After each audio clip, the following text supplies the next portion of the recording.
Video. This is our second show of the day, and we're talking about PlayStation news. There's remake leaks, commentary about when PC games will be coming to PC, and what's the word on live service games and when we can expect those to land and on what platforms. I'm going to break down all of the info for you right here at the beginning of the stream so you don't have to go searching for it, but I do have to end the first show. This is our second show of the day. We covered the Modern Warfare 2 news about campaign DLC. If you missed that show, you can go check it out. Just like this show, the first 5 or 6 minutes has all the info that you might be looking for. So I am going to end that stream and bring everybody over from it. And we're going to jump in to an update with a very, very quick rundown of all the latest PlayStation news for you. This is a Reforge update. The latest PlayStation news is coming in a very wide variety of ways. There's leaks about remakes or remasters. There's commentary from Hermen Hulst about PC games and when we can expect those to come after a game is released, as well as Sony's push into live service. I'm going to break it all down for you in a very quick update. Be sure to check out my other channel, Reforge Gaming. That's where I stream live. So I want to talk about the PC port time frame. I've made my own predictions about that. I want to talk about live service games maybe landing on Xbox and more remake or remaster leaks. So I had my own previous predictions about games coming to PC, and I essentially said that a game like God of War Ragnarok would likely get pushed to the PS Plus 12 months later, and then roughly 14 to 18 months would then go to PC. Basically saying a year to a year and a half time frame is when we're going to see these games start to go to PC. We're not going to wait nearly as long as we've have up to now. You're not going to be waiting 2 and 3 years for a game to finally get its PC port. Now, according to PCGamer.com, PlayStation Studios head Hermen Hulst had let slip that going forward, we can expect to wait at least a year before first-party PlayStation games hit PC. Now, what this does is, this means that's the bare minimum. They're not going to come any earlier than that, but they're setting a time frame and saying, at the very least, you're going to have to wait 1 year for a game to come to PC. This lines up pretty well with my prediction. I had people telling me there's no way, that's crazy. It's going to take 2 to 3 years before games land on PC. Now, to their credit, the people that push back on my prediction, Sony was pretty ardently against parallel development. They didn't want to be developing the game and its PC port at the exact same time, but I think they're getting faster at porting games to PC. According to PC Gamer, the big PC push is going to continue. Sony has, of course, undergone a remarkable shift in relationship with PC the last couple of years. The company bought up PC port house Nixxes in July of last year, and the once impenetrable fortress that housed PlayStation-exclusive games like Horizon Zero Dawn, Marvel's Spider-Man, and God of War has fallen. Basically, they're saying some of the biggest titles have landed on PC. I was actually wrong about Spider-Man. I said, I don't think Spider-Man's ever going to come to PC, and that happened, which means everything's fair game. Expecting to be profitable in this market is something PC Gamer commentated on. Sony expects to make $300 million from its PC releases in this financial year, so already a good turnout from just a handful of titles coming. The continued expansion on PC will continue. The relationship's not going anywhere anytime soon. It was only this morning that Hermen Hulst was chatting, in frustratingly vague terms, about upcoming investments to strengthen Sony's expansion to PC. Those were his words. They want to strengthen Sony's expansion on PC. Data miners have also uncovered references to a possible PlayStation PC launcher in the files of Marvel's Spider-Man, suggesting the company has plans to stake a permanent settlement on the PC shores. You can also synchronize your account now, and that works inside of Spider-Man. What else is on the horizon? Well, not only do they want to push into the PC port landscape, they want to do live service. And according to PC Gamer, in terms of upcoming PlayStation releases on PC, the Uncharted Legacy of Thieves collection comes to Steam on October 19th, and we've also seen hints about Returnal coming to PC as well.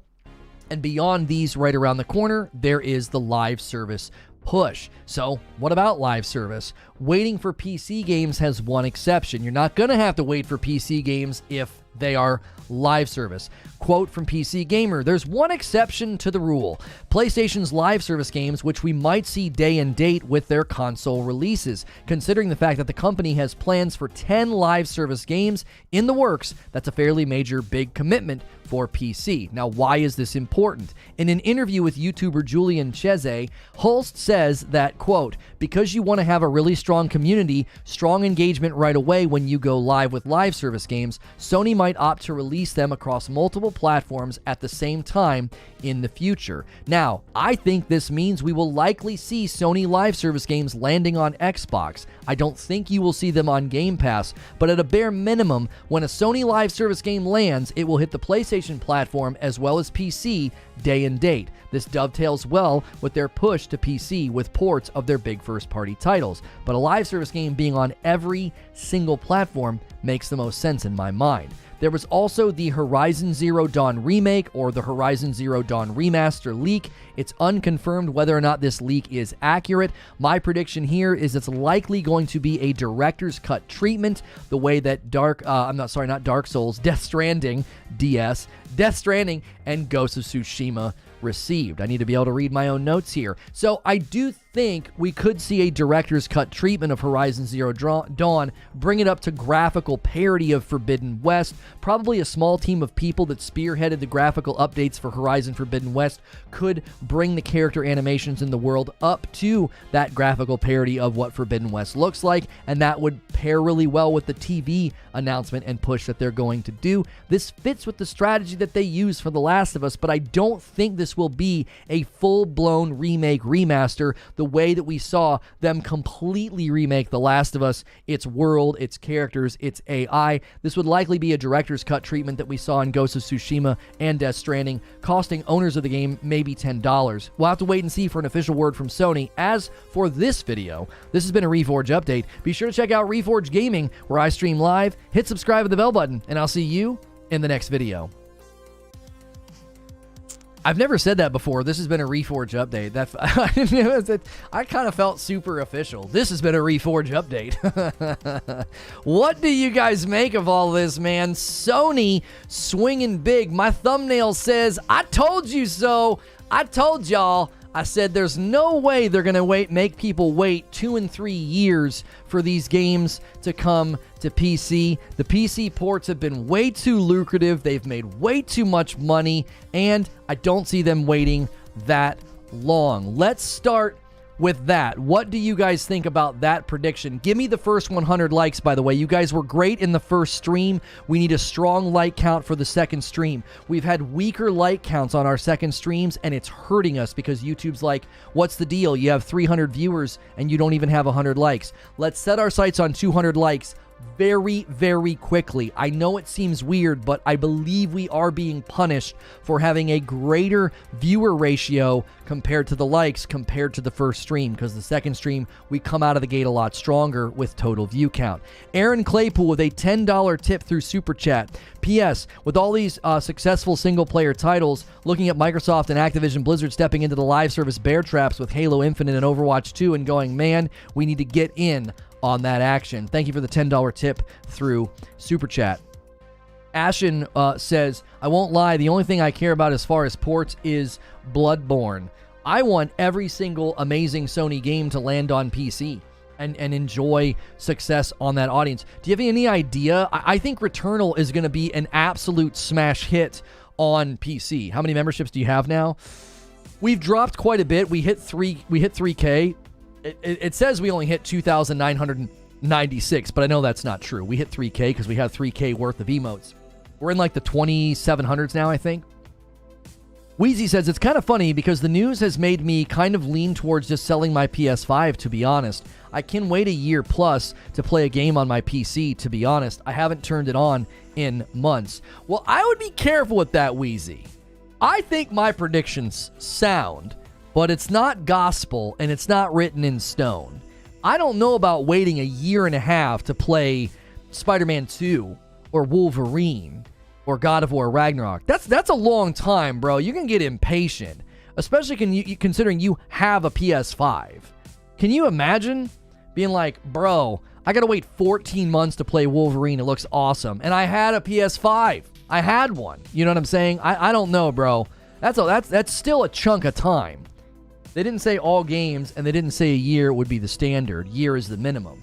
I think because they're saying year is minimum, Eugene, I think that adds credence to my prediction that it's going to land in the 12 to 18 month window. If 1 year is the minimum, I can't see it being 2 to 3 years. You wouldn't say what he said. You would say 18 to 24 months is the minimum. If it's going to land in 2 to 3 years, I think it's going to land in the 12 to 18 month window. Because if you're saying that's the minimum, he's saying that's the fastest it'll ever happen, meaning there'll be times where it lands on like the 13th month. That's going to happen that fast. 1 year, boom, there you go. It doesn't mean it's going to be that way every time, though. That's a good point. Spider-Man was the floodgate. I expect Ragnarok will come. Spider-Man 2 ETC, even if it's 2 years, I can wait 2 years. Well, good for you, Wheezy. I wouldn't be able to do that. Heck no. 18 months is what I'm expecting to be the average, says Eugene. I think 18 months makes the most sense, Eugene, because they still want to get value out of the game on PS Plus.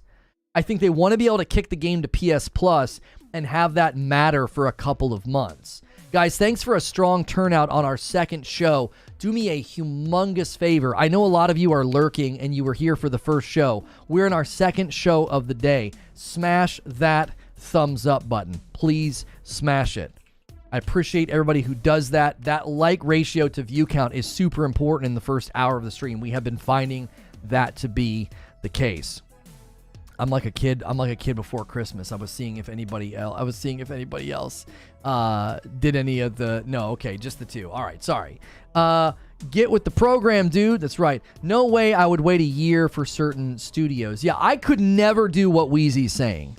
I could never wait 2 years for God of War or Spider-Man 2 or Wolverine. Not to mention, homie, there are some titles coming that I literally will beat down the door for. A sequel to Ghost of Tsushima. If they do a sequel to Returnal, I will not wait a single moment to play those games. Absolutely not. I want to be in there moment one, day one. Zero hesitation. Just click, boom, get me in. Waiting 2 years, yeah, most people aren't going to go that. Yeah, I think a year and a half, I just think that's the sweet spot. We're very different. Oh, I know we're very different. I know. We're very different. In many ways. Returnal on PC, drool. Yeah, Returnal on PC is coming, right?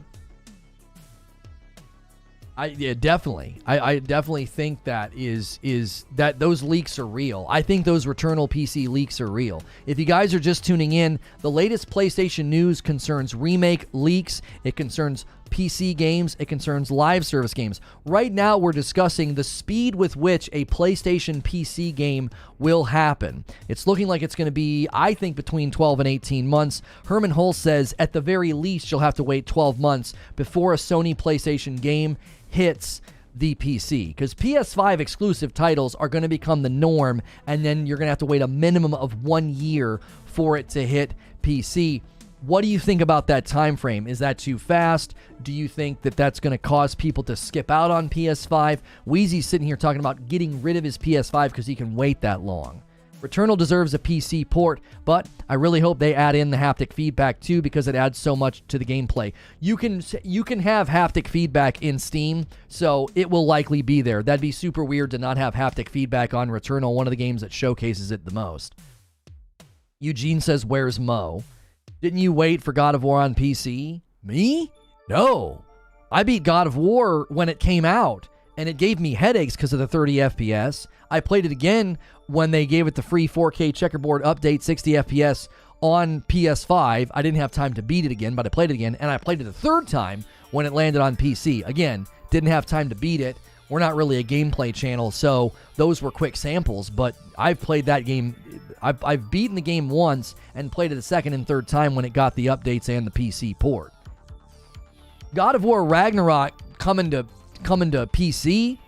I'm telling you, it's going to be faster. There was the interview where she literally said when they ported the game to PC, they made adjustments to their pipeline work on God of War Ragnarok. You looking fit? Man, I'm continuing to lose weight. I'm not working out. I adjusted my diet. I don't eat anything after dinner, and until the next morning, and I'm down to like I'm down to 145.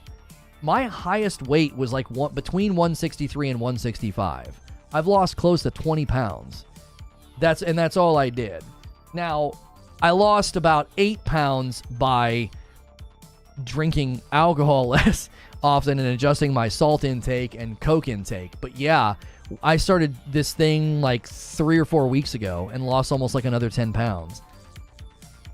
12 months feels like the standard Sony PS exclusive launch title. Not that it's a grace period for development, though they use that to refine all of the edges. Coke intake, Coca-Cola intake. Coca-Cola. Eugene says, if that leaked spreadsheet is real, the port isn't even in progress, or at least wasn't at the time that the spreadsheet was made. What game are y'all talking about? Trill Troll. Forbidden West is 4 months away from being a year, and the DLC hasn't even been announced yet. I don't think it's going to be released on PC that soon either. Here's what I think is going to happen, Trill Troll.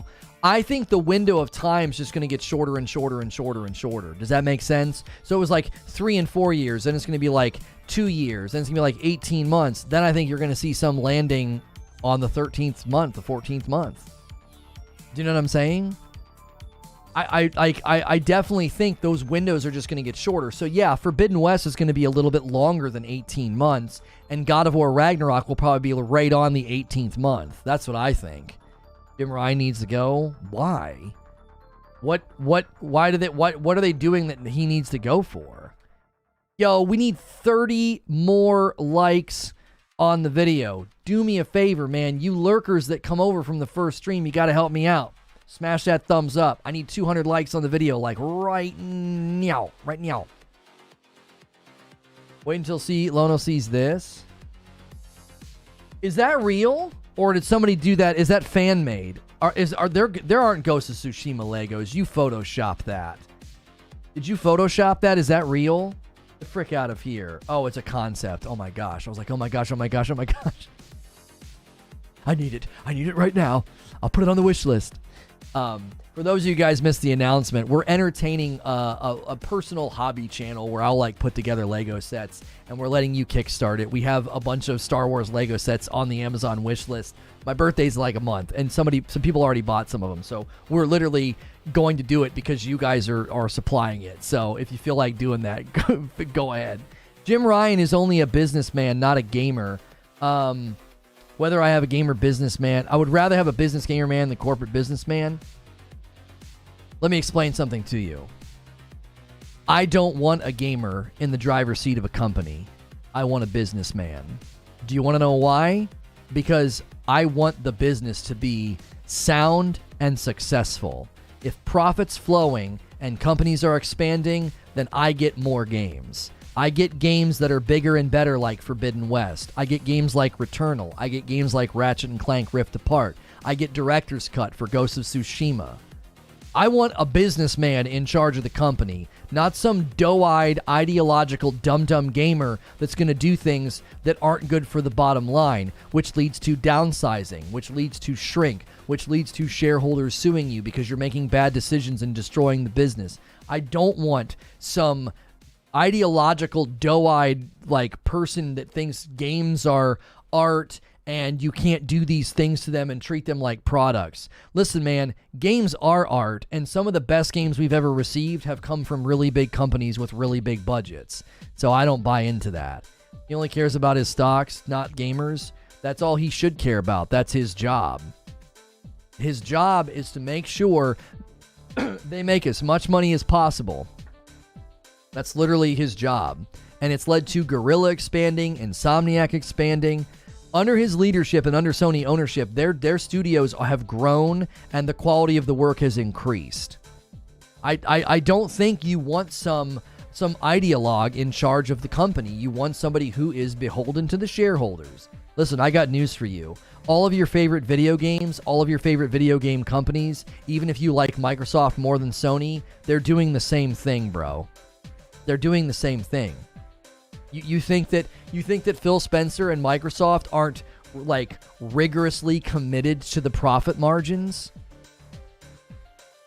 Go add that. Oh, There's a Horizon Forbidden West long neck. No, there's not. Oh my gosh, there is. We were going to do all the Star Wars stuff first, but maybe we could break and do that too. Okay, I'll do it. Okay, Sven. If you insist. Freaking Forbidden West long neck. That's so cool. Speaking facts right now. That's what I'm saying. There's no way. Like, you can't. If you think that Phil Spencer and Microsoft aren't rigidly committed to profit? You know that both companies are greedy? They're not greedy. They're businesses. Why do you hate Gotham Knights so much? It's a good game. That's not what we're talking about right now. We're not talking about Gotham Knights. I'll play it on launch date. I'm sorry that you like it and I don't. I hope you have a blast with it. I don't want to yuck your yum. I hope Gotham Knights, makes your hair fall out from excitement and you grow 10 inches in height because you were so enthused and infused with joy and mirth. But I think it looks like a freaking mobile game. God forbid companies try to make money. That's what I mean. What? I don't know. The other guy is better than Jim Ryan. Herman Holst, is that who you're talking about? Herman Holst was the one that did this interview. The latest PlayStation news is about PS5 exclusives coming to PC, like PlayStation PC games coming at quicker intervals, as well as others. They have a Thunderjaw too? What the frick? Someone get him display shelves so he can put them up behind him while streaming. We have a whole plan for that. We're thinking about a second camera and like a corner shelf over there with all the sets on it. Like smashed. Yeah, we need 200 likes real quick. We need it before we hit the 30-minute mark. Ryan and Holst are exactly in the right position. I always said it would melt fanboys when games moved to PC. I don't think that's what this guy's issue is. Night, what is your... You ever go night? What's your deal with Jim Ryan, though? What's he doing to Sony that you don't like? You're speaking in big platitudes, using words like greedy and different sort of things like that. Like almost like they shouldn't be committed to profit, right? Like they shouldn't be committed to profit. Like that doesn't make any sense. You know what I'm saying? You have to give reasons or cite instances. What are they doing that's making you say this? That's the ultimate question. You need to give examples. Like, what's Jim Ryan doing to Sony properties that's so bad? Charging $70 for games while $60's on PC? Microsoft's doing the same thing. That's Jim Ryan's fault? Maybe it's about inflation. Maybe it's about the cost of digital items never tracking with inflation in the video game world. Do you think that's Jim Ryan doing that? I don't understand. What about Microsoft? Gotham Knights is launching in 10 days. It's $70 on both consoles and $10 on PC. Nickel and diming for everything is what Jim's doing. It's needed, though. What is Jim doing that's nickel and diming? Give me an example. Give me an example. You're not allowed to speak in broad, unsubstantiated platitudes here. I don't allow that. You've got to substantiate what you're saying. How is Jim Ryan nickel and diming their culture, and it's not what you're seeing on other places? 60 on PC, you sure? Yes, Gotham Knights is 60 on PC, 100%. Microsoft is still 60, third-party 70. Yeah, Microsoft 60 because what? They've launched 2 first-party titles since the next-gen console came out.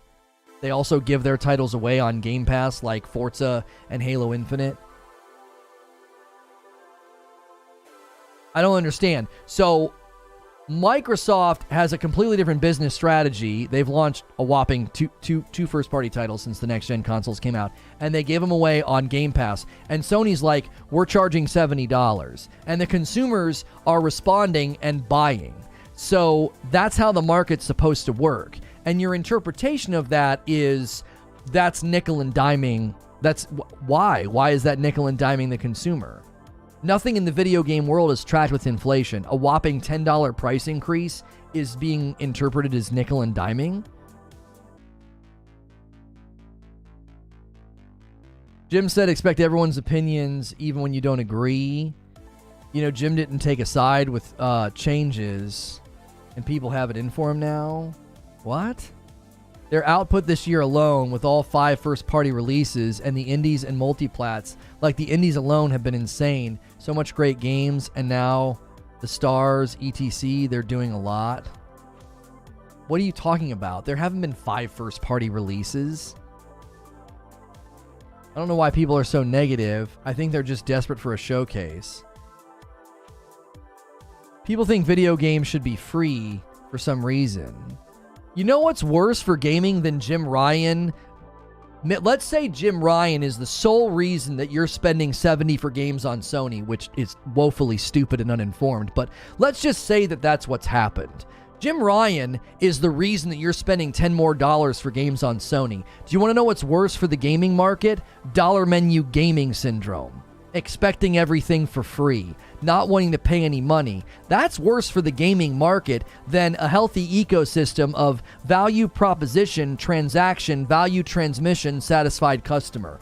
That's way healthier than the dollar store, dollar menu video gaming that is taking over the minds of gamers. Why do you have to pay for anything? These multi-million-dollar budgets, these sometimes close to billion-dollar budgets for games and companies and studios, because they span 5 years or more sometimes, and they're just supposed to give everything away for dirt cheap. Why? Why? You pay more for movies than you did in the 90s. You pay more for music than you did in the 90s. What's the matter with paying $70 for a video game? GT7... Horizon Forbidden West, MLB The Show, T-Loop Part 1, God of War Ragnarok, that's 5. Yeah, Mulwin, I thought you were talking about Xbox. I was like, they haven't had 5 first-party releases. I mistook what you were saying. Exactly, makes sense to me. Jim Ryan ruined PvP. If I keep getting games at the quality and level at Sony, no micros, I'll happily pay $70. Right, no micros is the other thing you gotta consider. When you buy Horizon Forbidden West for $70 or God of War Ragnarok for $70, that's it. That's the end of the matter. Fully delivered, amazing games. They win awards. And you're like, oh, that's just such a joke. But you're going to run into the arms of subscription service gaming, which will likely be riddled with micros. You know that Microsoft's entertaining putting advertisements in games, because how else do you subsidize subscription-based services? Well, you do it with advertisements and microtransactions. So who exactly is on a trajectory of nickel and diming their communities? I don't think it's Sony with a $10 price increase. I like the PC community because they wouldn't have been paying for $70 for games. Do you really want to look at the PC community and talk about what Steam does that's anti-competitive and makes it almost impossible for anybody to launch their games elsewhere? Is that what we're going to do? You really want to look at Steam and talk about greed? Like, if you really want to start throwing rocks through a glass house, start talking about PC gaming versus Sony and start talking about greed. It'll be hilarious. It's not Jim Ryan's responsibility to cater to customers who can't handle a $10 increase from 4 to 5 years of 60. If you're over 18 and can't handle a $10 increase, that's a personal problem. I love the first half of what you said. It's not Jim Ryan's responsibility to cater to customers who can't handle a $10 increase. That's a slam dunk of a sentence.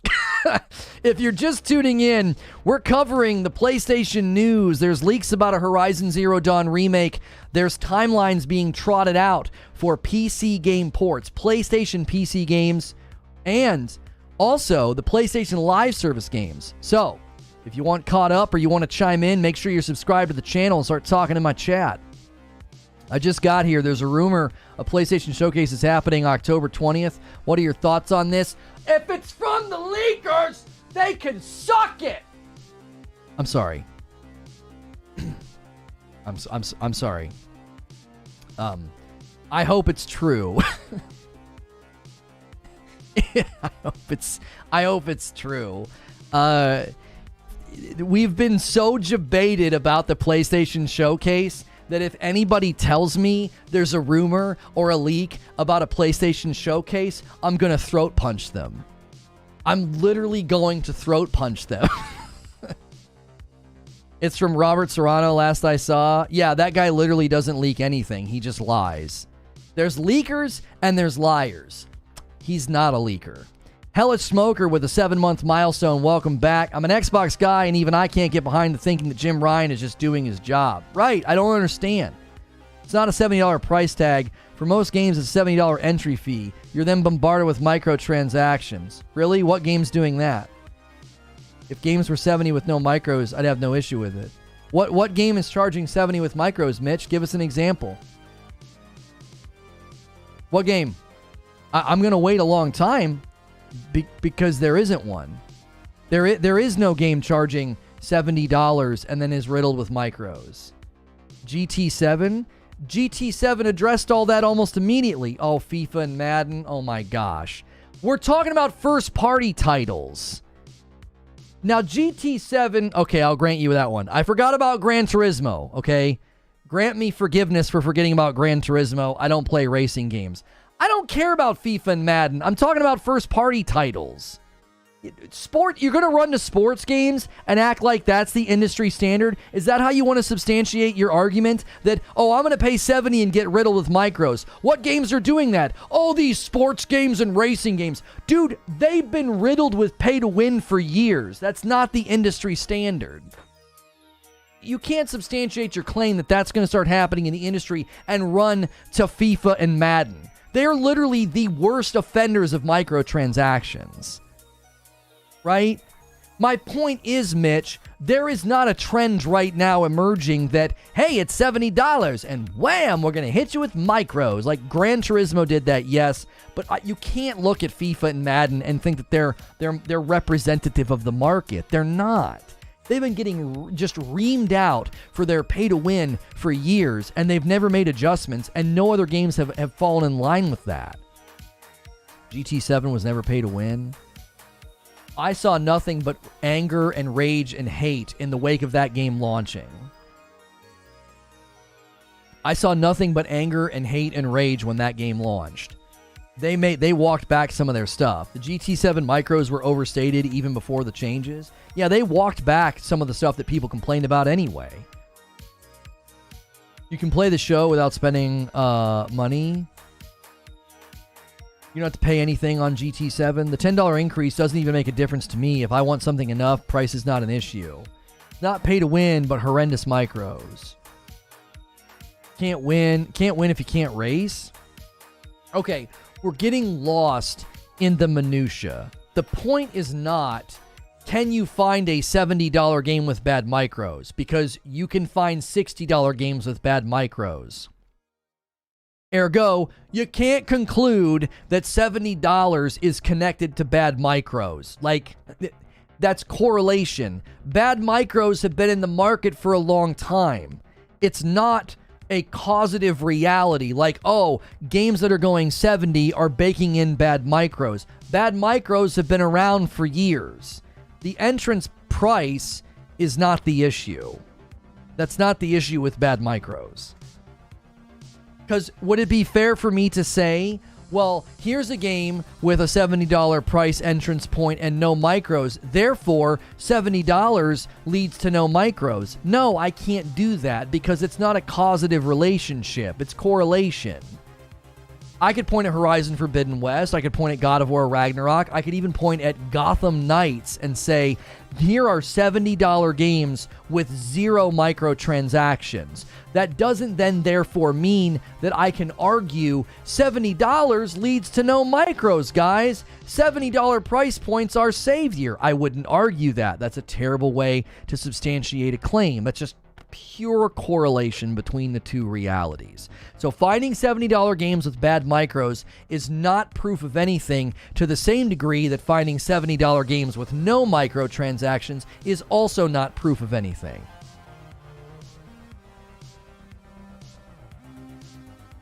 Star Wars Battlefront before all the criticism? Well, right, but again, you guys are not dealing with Sony or the $70 price point or why somebody said that Jim Ryan's bad for Sony. You're simply pointing out that there have been companies that have done bad microtransactions, and a handful of them are virtually guilty of this prior to the $70 price increase. Like, they were guilty of this well before prices started to go up on video games. Like, nobody's looking at the way that they're pricing games and being like, yep, just now, here comes the bad micros. Well, no, nobody's saying that. Bad micros have been around for a really long time. Guys, do me a favor. We've had a really, really nice viewer bump in the stream, and some of it's literally because you guys did with the like button. You guys did it. We need another like milestone, all right? I need 70 of you to smash like. Let's hit 300 likes. Thanks for the huge turnout. If you've never been here before, hit subscribe. That enables you to talk in my chat, chime into the discussion. Yeah, Miles wasn't 70. Miles was like 40 or 50 bucks.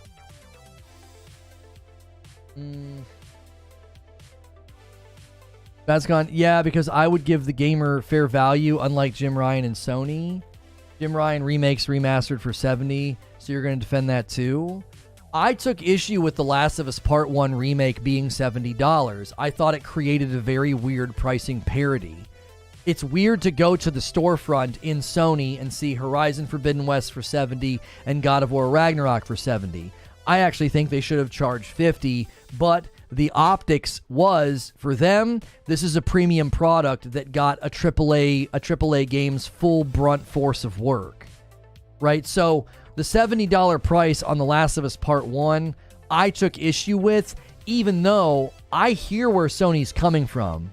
They're like, listen, this is a premium product. A AAA company threw the weight of itself behind remaking this game. It's $70. So I defended the fact that The Last of Us Part 1 was a good remake. It's actually, I think, the archetypal remake right next to Demon's Souls. The level of work and care and passion that was poured into that, if you're going to do a remake, it should look like that. Go look at the Dead Space remake and then come talk to me about remakes that don't really look like next-gen remakes, okay? Enjoy looking at that just horrible trailer of low-res 2D animations and awful work. It looks great, but it doesn't look next gen, right? So you have one remake priced at 70, and you're saying Jim Ryan doesn't give value to the customers. So when his decisions about the virtuous cycle, Sony's decisions, not his, Sony's decisions about the virtuous cycle led to great profit and growth for Guerrilla and Insomniac, which has led to what? A bigger and better Horizon game in Horizon Forbidden West, a sequel to Spider-Man that will no doubt be bigger and better. It'll be the first next-gen only first-party title. Wolverine, God of War Ragnarok. These companies are flourishing under their leadership. So what exactly is the problem? Where is the loss of value? $10, you don't even own a PS5. I put money on the table that you don't even own the damn console. But you're sitting here taking up for the consumer who's not getting value. I have played some of the best video games ever made on my PS5. Award-winning, amazing games that have been funded by and grown and expanded by the business decisions at Sony.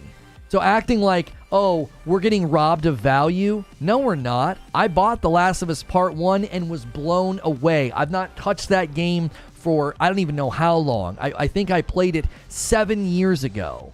And when I play it on my TV in my living room, I'm like, this is fantastic. It's like playing a dadgum interactive thriller, awful, gritty movie series. What about charging retro, classic PS1, PS2, and PS3 games on a paywall? You guys are going to defend that too? What are you talking about? That's just part of the PlayStation Plus. What do you mean? What are you talking about? Like, I don't understand. Having retro classic games behind a paywall, so those should be free. See, like I said, you're bad for the industry. Your video game Karen entitled put my hands out and give me things for free mentality is so toxic and acidic on value. So a company is supposed to build an entire infrastructure of backwards compatible games and cloud streaming games and this amazing library of games that you can't play at all anymore. Unless you still have a working PS1, PS2, or PS3, those games are essentially lost to time. They're supposed to build that entire infrastructure and make all that available to you for free? That's what you think? But Jim Ryan's bad for gaming and gamers. Sure. There is something that is incredibly destructive to value, and you know what it is? Cheap customers and cheap products. Both are cheap and both destroy value. What do cheap customers do? They buy really cheap clothing, cheaply made clothing and sneakers from Walmart. Why? That's what they can afford. Is it their fault? No. But a cheap customer hurts value. Do you honestly think when you go to Walmart, you're getting a high value item? No. Why? Because it's cheap. Cheap product and cheap consumers make for decreased value. That's not a slight at people that shop at Walmart, by the way. It's not. But when you start penny pinching, or when you have a very, very small budget, right, you're going to get lower value. My neighbors are having a fence installed, and they wanted to do chain link. And what surprised me, blew me away, lumber fences are cheaper than chain link. Lumber looks nice, classy, real sweet, right? It's more expensive to do the chain link, okay? So they went with lumber. Well, why'd they go to lumber? They're not being cheap. They're not being cheapskates. They're trying to save money, right? They're trying to save money. So, they're getting lower value, right? Wood degrades over time. Wood needs treated. Wood needs maintenance and upkeep. A chain link fence doesn't need that, right? So when you approach gaming and you're basically like, I got 2 nickels to rub together. How much can you give me for games? You're getting Walmart games, bro. That's what you're getting. You're getting lower value. So if you think your frugality to a fault is somehow good for gaming, it's not at all. It's a degradation of value. Thank you for the $2 tip, TG, and a brand new member from Shark Gump. That's like our second new member of the day. We don't get a lot of new members here. Most people are getting gifted because we have super generous people. If you've never done a membership on YouTube before, click the join button. $5 gets you into members-only content every day. We do a members-only talk show at the end of every day, and we have a members-only Discord. No, you're bad for gaming for defending Jim Ryan and corporations' bad business tactics. If I'm bad for gaming by defending the company that's cranking out more Game of the Years than the other side, okay, then I'll take that. I'll wear that hat. I'm defending the company that has developers flourishing and growing and expanding and hiring more people, and they're cranking out games that win awards. I'll do that. I will. Because I would love for that to become the standard so people like you aren't around anymore. Go play your subscription based games. I pay for games and play them, and they win awards. How many of those dollar menu games you think are going to win Game of the Year? How many?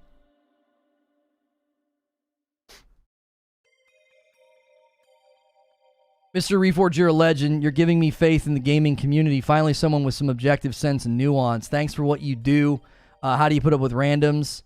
I mean, I've been doing this for like 8 years. I enjoy debating. I enjoy discussing. What I don't enjoy is video game Karens. Yo, Behemoth with a $5, 5 gifted memberships from Behemoth. My man Joker got one. WRB, Trash Boat, Nolan Sates, my man, and Corbin. You guys all got gifted members. Hey, we've been telling people to pay it forward. If you just got a gifted membership, gift another 5 members and pay it forward. We did that earlier today. Loney at it again? I'm not even being loney. I've said for a very, very long time that I support price increases on games. I said that before I even owned a PS5. I said that before I even stepped foot in Ghost of Tsushima. And I said, I want to pay more for games. I think it would be better for the industry. because it would give companies a route to not have to jam microtransactions into their game. And I did it by citing inflation. I said, look at the price of games when I was growing up. I was buying Nintendo cartridges for $60 to $70. That's like $100 to $120. If you go back in time, that was like going to the store and dropping $100 to $120 on a game. And it's like, and now we're paying less for bigger games that last way longer, games that have bigger budgets, games that have bigger staff working on them. Imagine doing that right now. Imagine spending $100 on a game that is big, that is as big and lasts as long as The Legend of Zelda: Link to the Past. $100 on a game that lasts for 5 or 6 hours. That's what we did back then. So even before I kind of got on the Sony side of things and thought, I think Sony's structure is better. I think the way they handle their games is better. Even before I did that, I was telling people, we don't spend enough for games. We don't. We spend less than we used to for more than we used to. We get bigger and better games for less money than we did when I was growing up. When you bought a Nintendo game, when you bought a Nintendo cartridge for essentially $100 to $120, you got less game. Like, compare what you got in The Legend of Zelda Breath of the Wild for $60 to imagine spending $100 on Ocarina of Time. And compare the size and scope of the games. It's jaw-dropping, the difference. And yet a $10 price increase is bad for the market and nickel and diming the customer. And this is bad for the video games. Really? Returnal won Game of the Year under Sony's ownership and funding. Ratchet & Clank was nominated for numerous titles. Horizon Forbidden West and God of War Ragnarok will likely be nominated and win awards as well. What exactly are they doing that's so bad for the market? Was Halo good for the market? Was a free-to-play multiplayer beta that barely launched? Is a mediocre campaign lacking features that were foundational 7 years ago? Was that good for the market? Did you get more value from Microsoft for that game? Did you? I'm just curious. Who's adding more value to the market since the next-gen consoles landed? Who? Seriously, who? Thank you, Eknor, for the 10 spot. If Jim Ryan needs to go for making generation-defining games, and Phil needs to go ASAP for the state of Halo Infinite, the flagship title. Game's literally on the box. Yeah, what is Xbox doing for the market right now? If Sony's so bad for the market, who's the paragon? If Sony is so bad for the market, who's the paragon for the market right now? Is it Microsoft with half-baked games like Halo and delays? Has that been good for the market? Defending corporate greed and bad business tactics are bad for gaming. I'm done here because you modern-day age gamers get what y'all deserve being ripped off by broken, buggy games and nickel-and-dime games. Dude, I'll happily pay $70 for award-winning games while you play games for free that barely launch.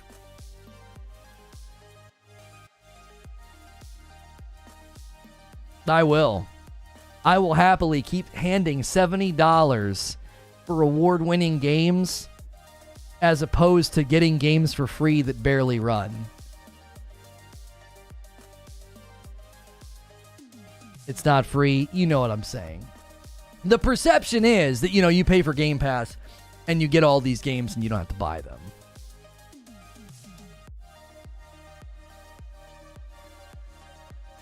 Have you seen the most played games on each platform? Guess who had the most first-party games on those lists? It's not hard. There are award-winning free games. Come on. Listen. I love Microsoft, and I want them to start hitting home runs. But if you want to come in here and you want to trot out some narrative that Sony's bad for the market, I don't know how you can make that case. All you have is a measly $10 price increase. That's all you've got. And in the midst of doing that, they release award-winning games and they've expanded their studios. So how is that bad for the market? That's not, you're not substantiating your claim. You're just whining about a price increase. All corporations need to be held accountable by us gamers, and you guys shill for $70 games like Saints Row Reboot, how that turned out. No. See, you're making the fatal error of thinking that I think like you. And I don't think like you. Just because I've defended $70 games doesn't mean I'm some mindless drone who will defend every $70 game. There's something called nuance. There's something called, I don't know, analysis of the product. I don't just automatically defend something because it's $70, as I demonstrated moments ago when I told you I took issue with The Last of Us Part 1's price. I don't think like you. I don't think in dichotomous, tribalistic, dum-dum language. I don't think like that. If I see a game at $70, like, what did I just cover yesterday? That's right, Gotham Knights. And ridiculed Gotham Knights and shredded Gotham Knights. Why? And I've continued to say this very line every time. It's a $70 next-gen only title, and it looks like a mobile game. I ridiculed the Dead Space remake for the same thing. It's not about the price point being universally good and accepted. It's about inflation has to allow for prices to increase. And when prices increase, coupled with next gen only, I expect greatness. And when I don't see greatness, I'm going to get out the bat. Because if you expect me to pay $70 for the Dead Space remake or Gotham Knights, and they're also next gen only, I expect that value and quality. So you're barking up the wrong tree if you think I sit here and go, $70? That means it's great. No. I didn't do that with Saints Row. I didn't even play it because I thought it looked bad from moment one. It's also not really my cup of tea. I will be playing Gotham Knights and judging the quality. I will be playing Dead Space Remake and judging the quality. You have to understand, you're throwing a foul on the play and acting as if $70 is always bad. Zero nuance, dichotomous, just flattened out thinking. No depth to it at all. I'm like, $70 is fine, and then I'll judge the game based on its quality. You don't have to think like me. I don't like $70 soulless games, and I don't want nobody to think like me, but I'm not going to agree on anybody in terms of defending $70 games. Right. Right. You're just being platitudinous. There's no depth to your thought. You just see $70 and you assume it's terrible. $70 soulless games. Yeah. Games like Returnal that won Game of the Year at BAFTAs. Games like Horizon Forbidden West that have been praised almost universally by the market. Yeah, those are soulless games. See what I'm saying? There's no nuance. There's no depth to your way of thinking. It's just tribalistic. It's $70 must be bad. Well, wait, is that the determination of a game's quality? The price point? What? Why? Like, conversely, I guess we should then reverse your logic and then free games should automatically be good? I don't understand. The more the price goes up, apparently the games are bad if the price goes up. Like, that's your line of thinking? Is that what I'm supposed to deduce from your logic? $70 for one of multiple leisurely items starts to get up there and pretty expensive for the average consumer, especially when inflation only raises the prices of products. You know what we've been talking about today that's really, really analogous to this? Legos. Legos. Go buy Legos now. I bought Legos and played with Legos when I was a kid in the 90s. Go buy Legos now. And watch your eyebrows go up at the price. How much for that? How much? $50 for a Lego set? What? Yeah. They corner the market, and there's licensing too. If it's if it's Harry Potter, if it's Star Wars, you're paying for more than just the Lego. You're paying for licensing fees, right? So, yeah, the price of leisure items go up. Are you still into Legos like you were as a kid? Are you still into gaming like you were as a kid? Are you still into collecting albums like you were as a kid? It costs more money. That's the way that it works. You think video games are immune to all these other realities? Talk to anybody who used to collect albums. Try to go collect albums now. Do it.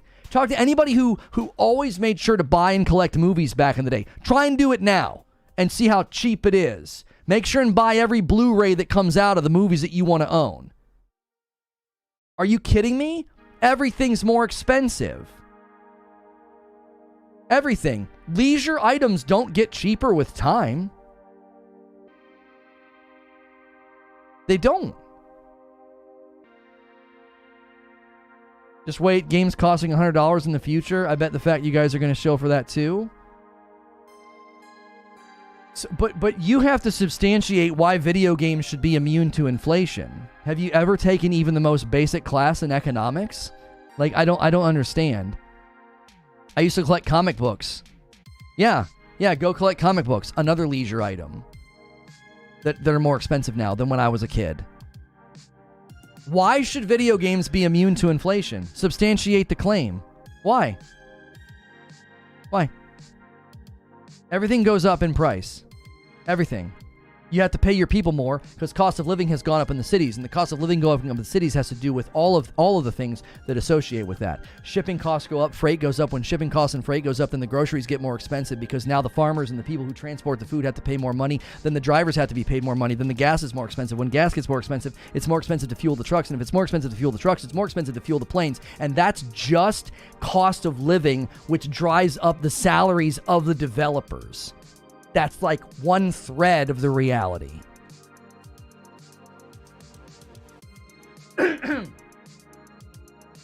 But video games should be immune to inflation.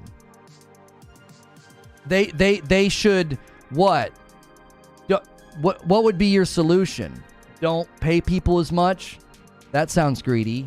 Don't hire as many people, start laying people off? That sounds pretty greedy. Or wait, I've got it. We could charge the consumer $10 more. The individual distribution of the pain can be minimized by making somebody do voluntary, non-compulsory spending. An extra $10 on their leisure item. We got it. We don't have to downsize. Jeremy gets to keep his job. We don't have to pay people less. We can do this. And you walk in the room and say, but that's just not consumer friendly.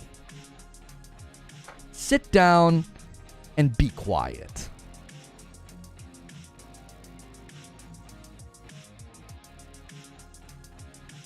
Like, massive complex problem. Multiple layers of potential increase in costs. And you're like, yeah, but I don't want to help foot the bill.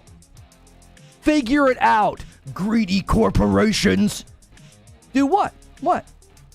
How do you maintain a $60 price point? Do you want to know how most companies maintain not passing on the cost of the consumer? Do you want to know how they do it?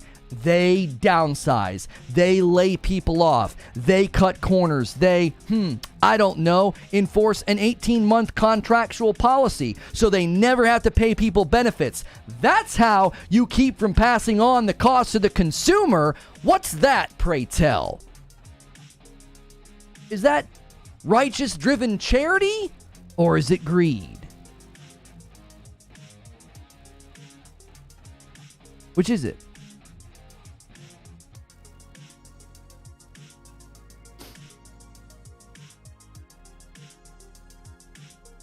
Distorted says, because they subsidize the inflation and higher margins for profit with microtransactions, almost every game has them arguably more money in the game than itself. Well, yeah, but starts with increasing inflation, the price the companies charge for the products, then let's revisit people's attitudes towards $70 in a game. What, like, as far as if they have to make the money elsewhere, they're going to have to just do micros?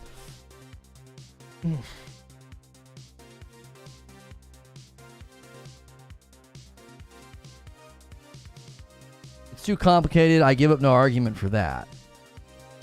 If your choice between leisure activities and necessities, choose the necessities. If you're asking me what I think's better for the market, making the consumer pay more or downsizing your staff or paying your staff less, look at all of the narrative around crunch. Do you want to know what's directly linked to crunch? Crunch culture in gaming. Do you want to know what's directly linked to it? Trying to maintain a non-inflated consumer price point is directly related to crunch. We cannot expand the staff. We can't delay the game anymore. It has to go out.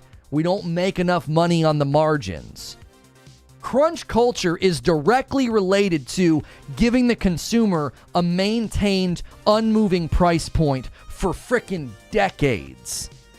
Do you want to know where crunch culture came from? It's directly related to it. It's not the only part of the puzzle. It's not the only piece of the puzzle, but it is directly related to an industry that hasn't budged on price for decades. And yet, companies get bigger, budgets get bigger. Crunch is a failure of management, not inflation.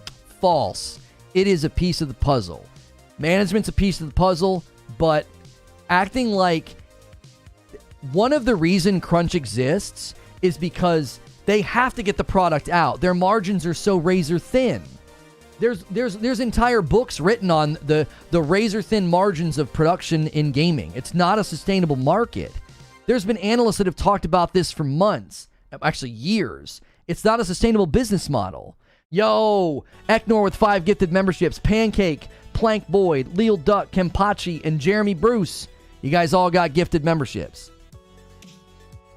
Not hiring leads to crunch. Yeah, when you don't expand your staff and you simply must launch the game because margins are like this, like hanging on by a thread, crunch is 100% related to the fact that they've tried to maintain an unmoving price point on games for the consumer. Crunch is a direct result of getting more out of your salary budget for less. And that's 100% related to, we can't raise the price of the game. We can't do that. It's not the only reason for crunch, but if you want to sit here and act like crunch emerged in a vacuum of greed, no. They can't move the price of games. They move it by $10 and look what happens. Look at what people say. Distorted says, my point is that most people pay almost never raises, but prices of everything they buy constantly does. And when you start increasing the price of products like games, you eventually push it to an accessibility out of a lot of people's hands. Right. There is definitely a leisure price entrance point that breaks. People are like, this is too expensive. I can't do this anymore. Like, right, if going bowling cost $50 for a game of bowling, well, bowling wouldn't work. No one would go do it. They'd be like, that's way too expensive. 100%. The market responds and shows what people are willing to pay for certain leisure activities. Oh yeah, you want to come bowl? Yeah, one game of bowling's $100 a person. Nobody would ever bowl. They'd be like, are you freaking kidding me? Oh my gosh, that's way too expensive.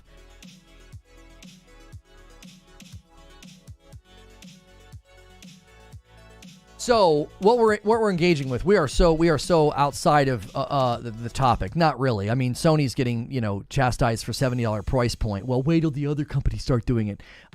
Could we get a couple more likes on the video? We're right on the doorstep of 300. We could probably hit 400 likes if everybody hits like who hasn't pressed it yet. Also, if you enjoyed the spice in the conversation, you may have noticed I keep it safe for work, even though I get pretty passionate.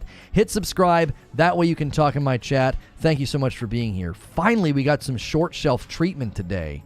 My little Gotham Knights short finally got some treatment.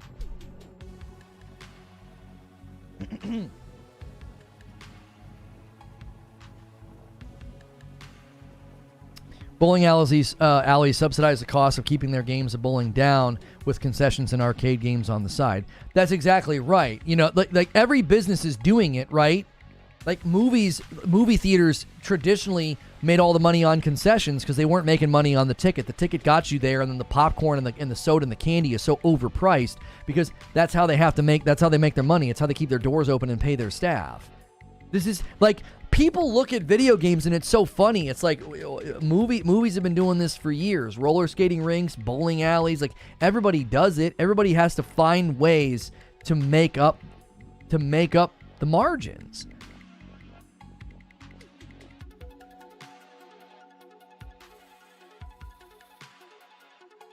Crunch happens all the time in very profitable industries.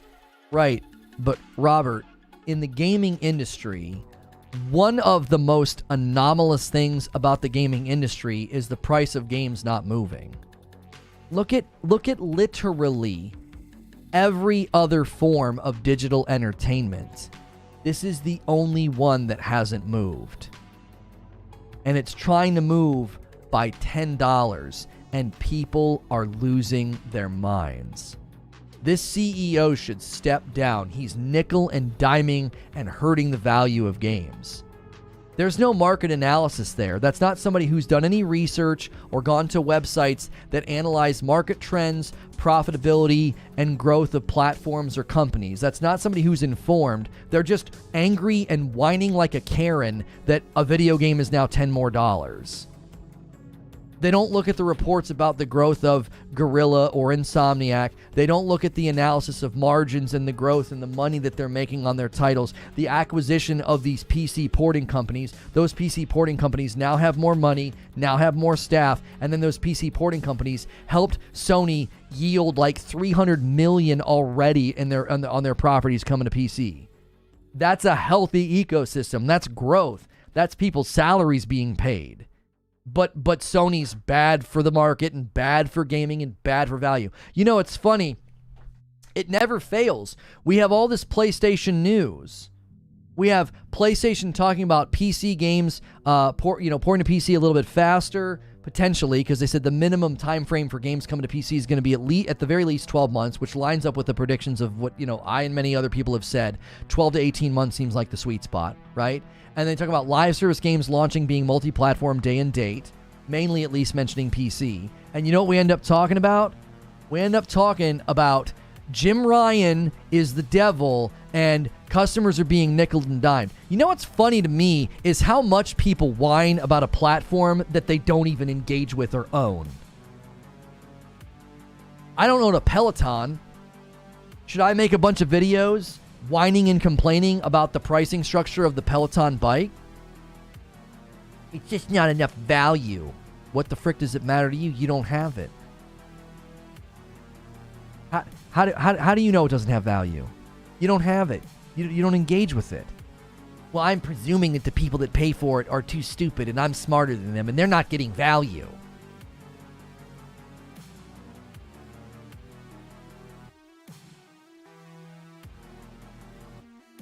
Is it a good time to complain about the cost of oil changes for a Ferrari?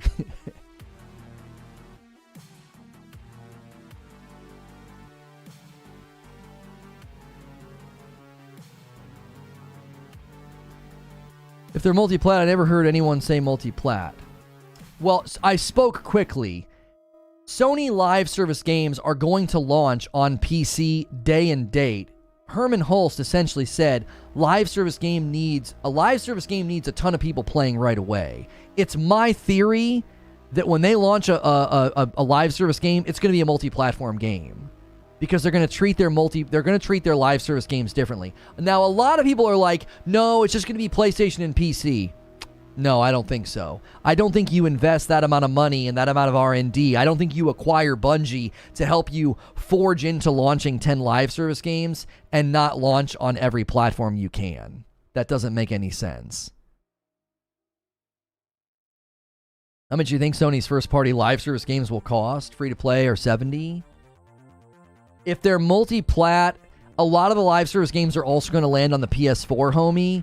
They'll be $60. They'll only be $70 on the PS5 if there's a reason for it, like if there's actual features.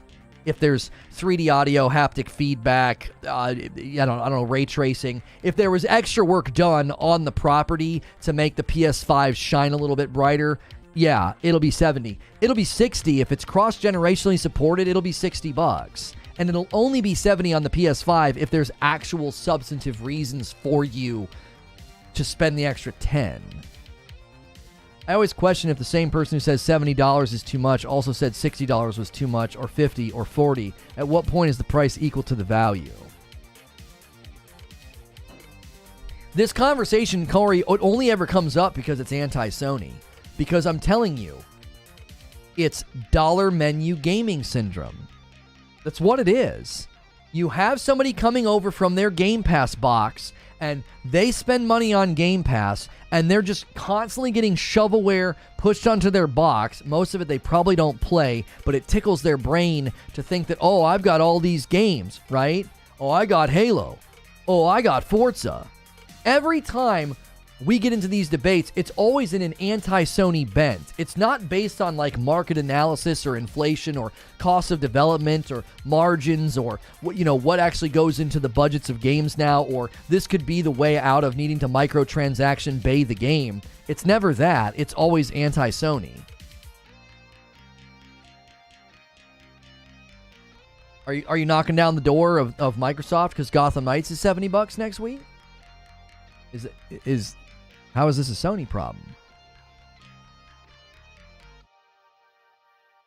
Why is it that Sony has to earn the $70 price point, but the other platform is just fine with bleeding edge Halo Infinite? Well, Halo Infinite is on Game Pass. I think the campaign was what? 60?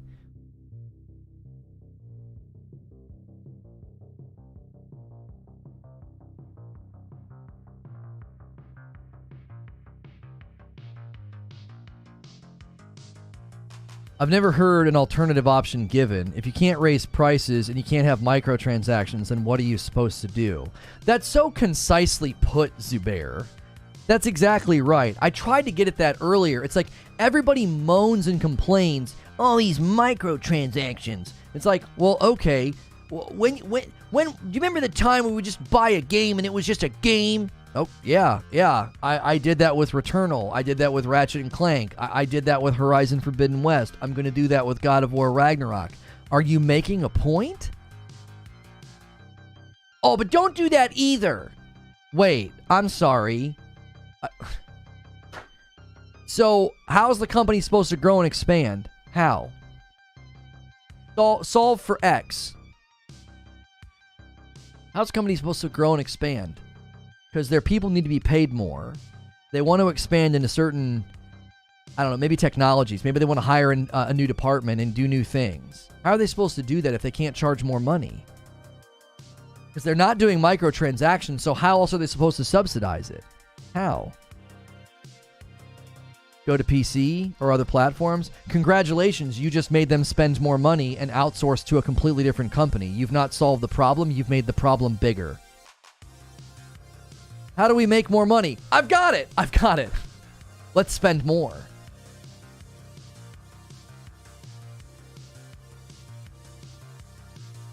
Nah, I disagree. That's not something you can disagree with. If you're going to build your game for PC, you would either need an entire department that is doing that, that's then loss of bandwidth on the main project, or you hire for it, or you subcontract for it. Have you paid attention to the market at all?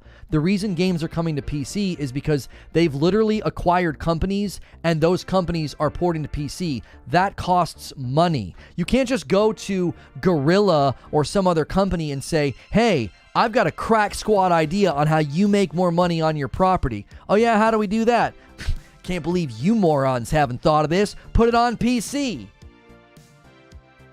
We have thought of that. That's incredibly costly. The frick? That's not free. There's not like a port to PC button in our warehouse. Guys, it was under some newspapers. It's right here. It's all along. Golly, boop. The money's raining in now. This is great. All this time, we thought it cost millions of dollars to port a game to PC because you had to either hire an entire department to do it and then allocate bandwidth, resources, and work to it, or we had to subcontract or buy out a company to do it. Little did we know we could just press this button.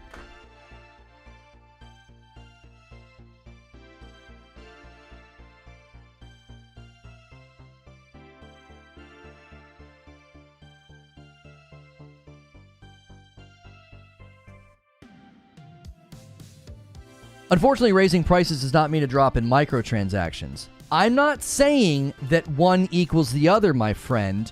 Zubair posed a very concise question. Everyone complains about microtransactions, and everyone complains about a measly $10 price increase. How else is the market, how else are the developers supposed to expand and grow and align their budgets, margins, and growth with inflation if they can't get any more money from each individual consumer? It doesn't stand to reason that you want games to be better, less buggy, bigger, and better than they were in the past, and they're supposed to somehow get there and charge you nothing. They can't charge you more for the game, and they shouldn't do microtransactions. Expand to other platforms is enough. You'll make more than you spend. And expanding to other platforms costs money. That doesn't solve the problem of the scope of the project, the quality of the project, or the size of the company. You haven't solved for X, you've created a new problem. How do you solve for X? I've got an idea. Let's just introduce Y. The letter Y. How does that solve the problem of growing? If Guerrilla wants to grow and get bigger and pump more quality and cooler things into Horizon Forbidden West, your Crack Squad solution is spend more money so then you can put it on PC. Got to spend to make money? If you ever approach me for a business loan, I won't do it. Got to spend money to make money, baby. Yeah, you sound like John Ralphio.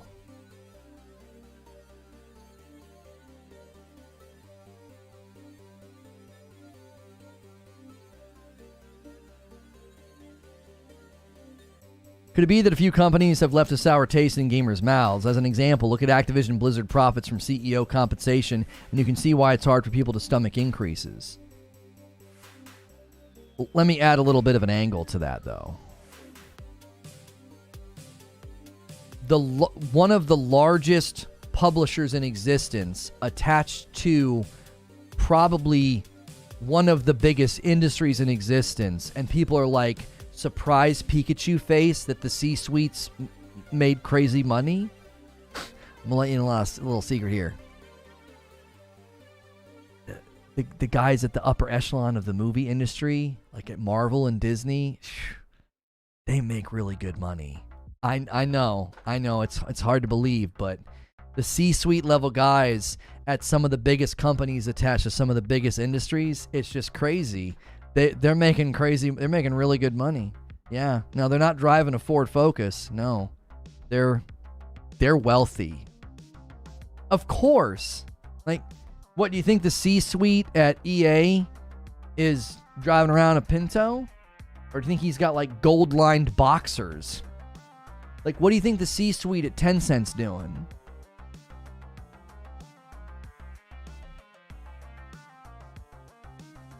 Let's chill for those guys next. I'm not even chilling, but like, wake up and smell the profits. If you are one of the biggest companies attached to one of the biggest industries, why is everybody surprised Pikachu face that the people at the upper echelons of those companies are making absolute bank? Why is that like delusioning for us? Disillusioning, like, I can't believe it.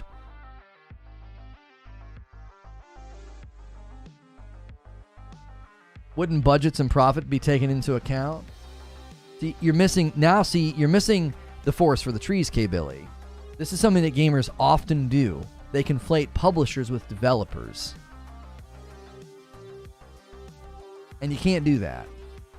If you're going to look at Activision and get real grumpy about all the money that they've made, and then you're going to, in turn, you're going to say game prices shouldn't go up. And developers like, oh my gosh, if game prices would go up, it would help us immensely. It would help us immensely. You literally have developers like basically writing exposés out in the street trying to expose the insidious practices, the overworked hours, the underpaid staff. And one of the things that would help is if they could make more money, if they could have better and healthier profit margins. And what are gamers screaming and crying about? $10 in microtransactions. And you know who they blame? Well, they blame the publishers. And the developers are caught in the middle, and they're like, are you freaking kidding me? Not grumpy at all. I have no issue with the increase. Right, I'm not speaking directly to you, K-Billy, but the point is the thread you brought to the argument is people have been burned, and they're really upset by the fact that, like, well, these C-suite level employees at publishers are making tons of money.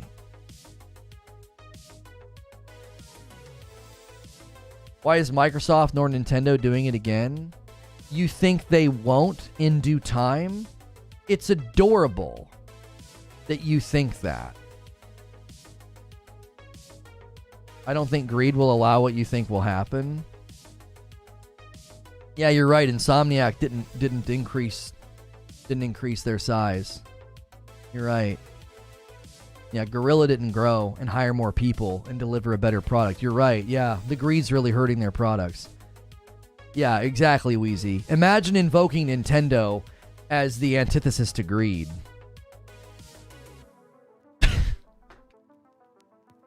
Imagine being like, Sony's so greedy, bro, but Nintendo and Microsoft. Don't forget that some of you guys are in here being champions for, like, the consumer, and you're trying to take down Sony, and you're, like, inevitably defending Microsoft and Nintendo. Yikes. Holy yikes. Insomniac was making 2 games at once. Yeah. I'm impressed with how you hold frame. Thank you. I'm not trying to take down Sony. I just don't agree with what you're saying. It's too many unknowns. Nintendo charging full price for 15-year-old games. Yeah, like, Nintendo is literally like, why is everybody complaining? Oh, do you want to know what Nintendo does? Nintendo takes classic vintage property and like, do you want to play this? Well, we could port it and sell it to you for, $10 or $15 because I don't know, it's Punch-Out. But instead of doing that, we'll hold it all hostage behind a subscription fee and we'll add games to it every once in a while. Yeah, you want to play that? Yeah, you got to pay a subscription fee. Oh, you want that really old game? Yeah, we'll re-release it, but it's $60. Like,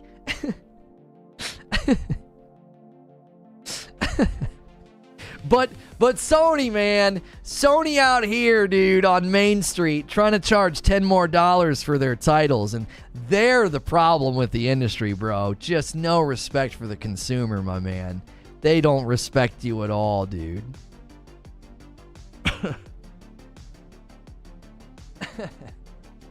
Yeah, it's Sony, bro. Sony's the real problem.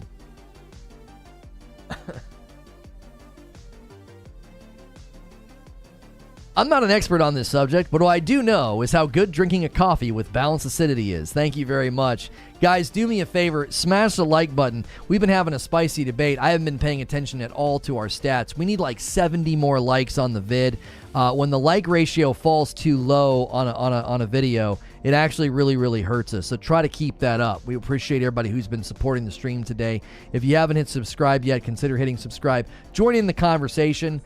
Even though I get super passionate and I go on rants and yell and scream and raise my voice, be sure to hit the subscribe button. I keep it safe for work is what I was intending to say. I keep it safe for work, even though I get super passionate and hot, and we're not in here swearing. So a lot of people subscribe to the channel and then they're here Monday through Friday. They kind of treat me like a radio show or a podcast. Skyrim 70 on Switch, really? That's a Microsoft title now, by the way. That's right. That's right. First party Microsoft title is $70 on the Switch. Can't make it up.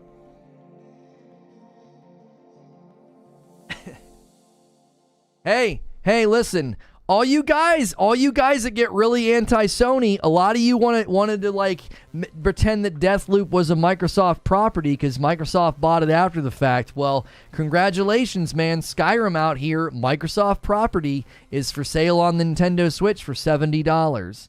It's been re-released for like the 18th time. So you want to cry and whine about remakes? You want to cry and whine about devaluing the product and nickel and diming the customer? Well, then let's just talk here about Microsoft and a property that they own that's now $70 on the Nintendo Switch. Bethesda's choice? I don't know. They're owned by Microsoft. You're going to pass the buck to Bethesda? Really? The people that go real hard for Microsoft in the paint, they love to claim that, like, oh, that's all Microsoft stuff now. Deathloop got all these nominations for Game of the Year awards, and that's a Microsoft title now, baby. Oh, but when a Microsoft title does something bad, it's not, we don't credit that to Microsoft? Yeah. You suspect. Psychonauts 2 is also 70.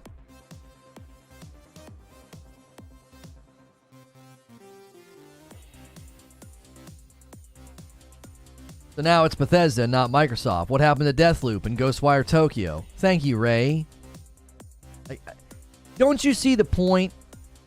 The point that I'm making, it's not about Microsoft. It's not about Sony. It isn't.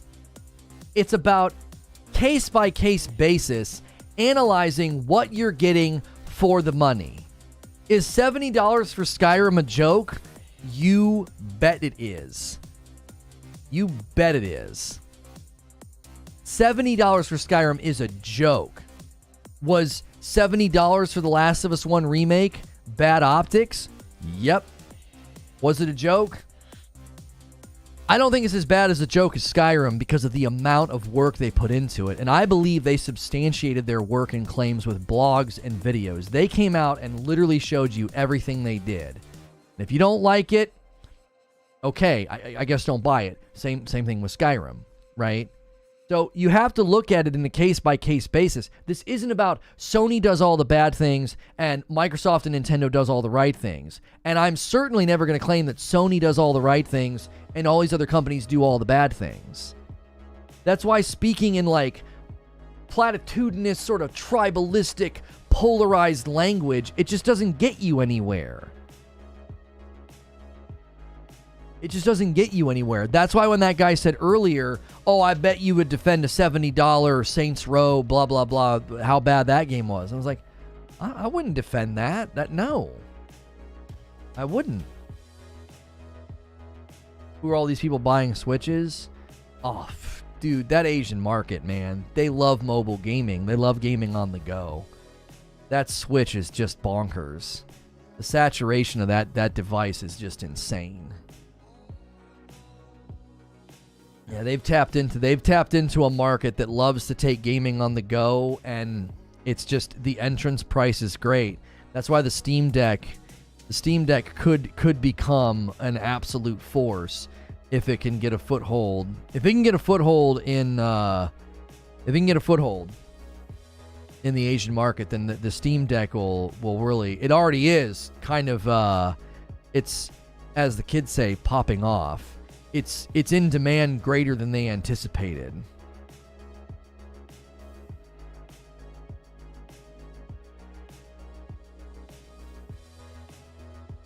$250 Canadian for a Switch Lite's legendary? Yeah.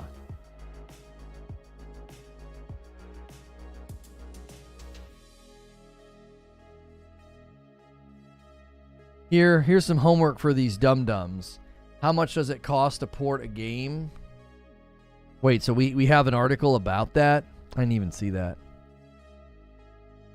It just kind of never fails. Do you know what I'm saying? Like it just never fails that we get stuck on this stuff. It's like, hey, let's have a cool day and let's talk about all the cool stuff that Sony's doing and then what do we deal with?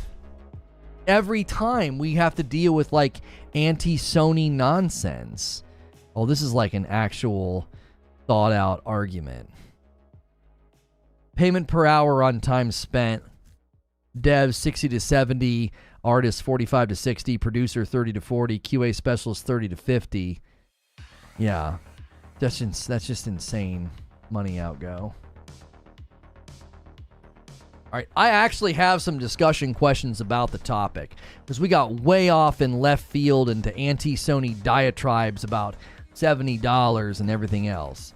So, like, let's put things back on course here and actually discuss some of the things that we talked about. I'm going to give you a quick flyover of the latest PlayStation news, okay? There was the Horizon Zero Dawn leak about Remake Remaster. There was Herman Hulst's commentary about games are going to be coming to PC as early. The earliest you're going to see it, as quick as possible, would be 12 months. That's going to be the minimum. I think it's going to land in the 18-month sweet spot. That's how quick games are going to come to PC. He also talked about live service games, okay? Let's talk about... I don't want to do the Horizon Zero Dawn dust up just yet because I know that's going to get contentious. Let's breathe a little easy for a little bit. Let's breathe easy and have a little bit more of a calm discussion about something that shouldn't get too nasty. Do you think Sony live service games will land on the Xbox? I don't think they land on Game Pass, but I definitely think Sony live service games will land on Xbox. I think they've seen the infrastructure, the numbers, and the ecosystem of Destiny, and I think they've been compelled. I think Bungie will help them spearhead live service games. That's literally why they bought them. And I think Bungie's the catalyst. I think they're going to look at Destiny and say, why would we not want to do that? Why would we not want to be everywhere? PC, PlayStation, and Xbox. These are live service games. What incentive is there for Microsoft to do it? Money. Money. If it's a big popular title, do you think Sony titles are not in demand? They literally hired Bungie, and Bungie has a special clause. They didn't just say Destiny. They said all future Bungie titles will be multi-platform. Do you want to know what that means? I'm already kind of right in my prediction.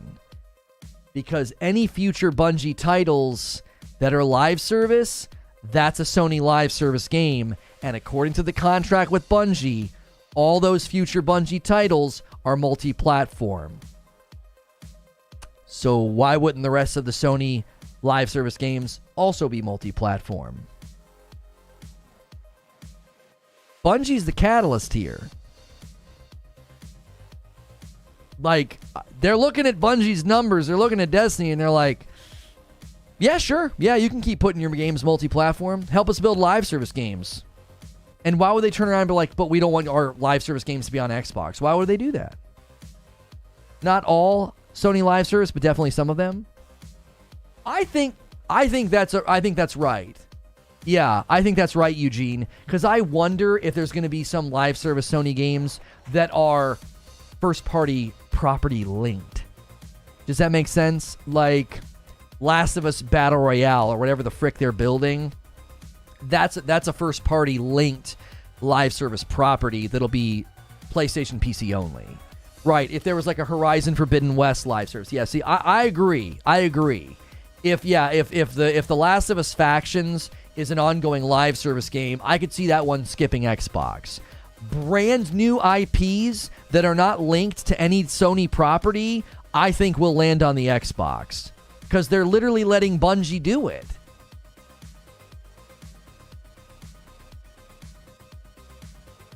I can see that, like if God of War. Yeah, they did something with God of War, some spin-off live service game. Yeah. I think that's the future. Bungie is the gas, and Sony is the chef looking to cook with gas, as Lono likes to say. That's right.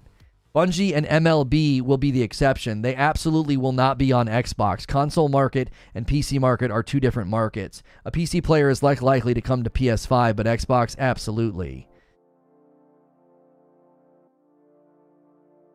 I don't know. I think a brand new IP will be on every platform. I think this is a fun debate because it's not nearly as contentious as the one we had a moment ago. I think this is a fun debate. I think a brand new IP that has no connection to Sony property, it'll be everywhere. Sony doesn't need it. No, I think they do, Sinos. I think if you want to have a successful live service game, it has to be multi-platform cross-play. It has to be. There's no way they're looking at Destiny's numbers and not coming to that conclusion. If the live service needs a large funnel for matchmaking and makes its money from live service or sub, you want that everywhere. 100% agreed. Yes. Agreed. Now, those of you that are saying, nope, Lono, it's only going to be PC and PS5. I can argue for you, by the way. It's really easy. And it's going to sound really anti-Microsoft. I can argue in your favor. Lono, there's no way they're going to do that. And there's a real easy reason to see why. The Sony market saturation combined with PC market saturation is insane. And the Xbox market saturation isn't that impressive. It's certainly not impressive enough to take your Sony-owned property and put it over there. They're not a big enough market share in the live service foothold. That's not a bad argument. It's not. In the grand scheme of how big the PC market is and the Sony market is, do you really need your live service game to land on Xbox? I think you could make that argument. I'm not compelled by that argument. Arguing with yourself today? Yeah. I'm not compelled by that argument. There's also another layer to it, what Eugene just said. There's an argument that development and support on Xbox isn't worth the investment. Correct. If they create this funnel, I might be talking myself out of this. Okay, so think about the funnel that they're creating. In the interview with Herman Hulse, he's basically saying that the earliest you're going to see a game come from Sony to PC is 12 months. But then they say, well, the exception will be when we do live service games. So they could create a very good and healthy funnel of develop the game for Sony, port it to PC, push it out, multi-plat live service launch. And they don't have to fiddle around with trying to port the game to Xbox. So the install base of Xbox being smaller than Sony and PC by quite a bit, you'd have to justify the investment of development of the game. Like letting Bungie continue to do it's fine. That's Bungie's funnel. That's Bungie's MO. You can let them continue to do that. That doesn't mean Sony's going to want their developers to do it. And are we questioning whether or not a live service Halo needs to be on PlayStation platforms? Well, as we said, Corey, if it's a live service game that is if it's too directly linked to first party property, they won't do it. Like The Last of Us Factions, I couldn't see that landing on Xbox. It's too linked to the Sony brand, just like Halo is too linked to the Microsoft brand.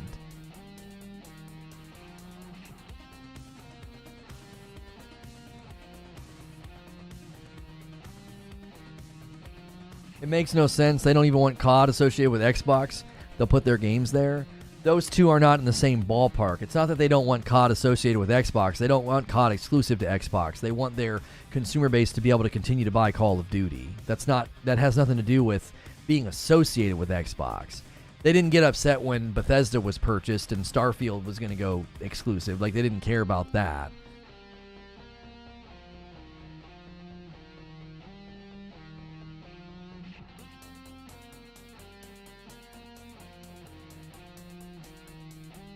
I see some second pushes for live service games making it to Xbox.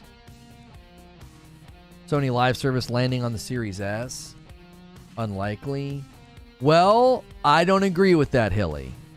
Y'all know I like to take swings at the Xbox Series S because it's weak.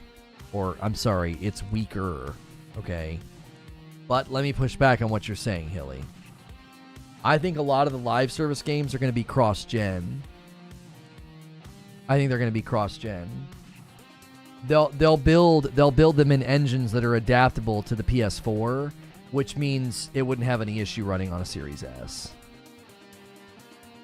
Do you know what I'm saying? Like, I'm not saying every single live service game, but I could envision a lot of these Sony live service games being cross-generationally supported because the PlayStation 4, the market saturation is just stupid. You know? So if it can run on the PS4, then it can run on the Series S. That's not an issue.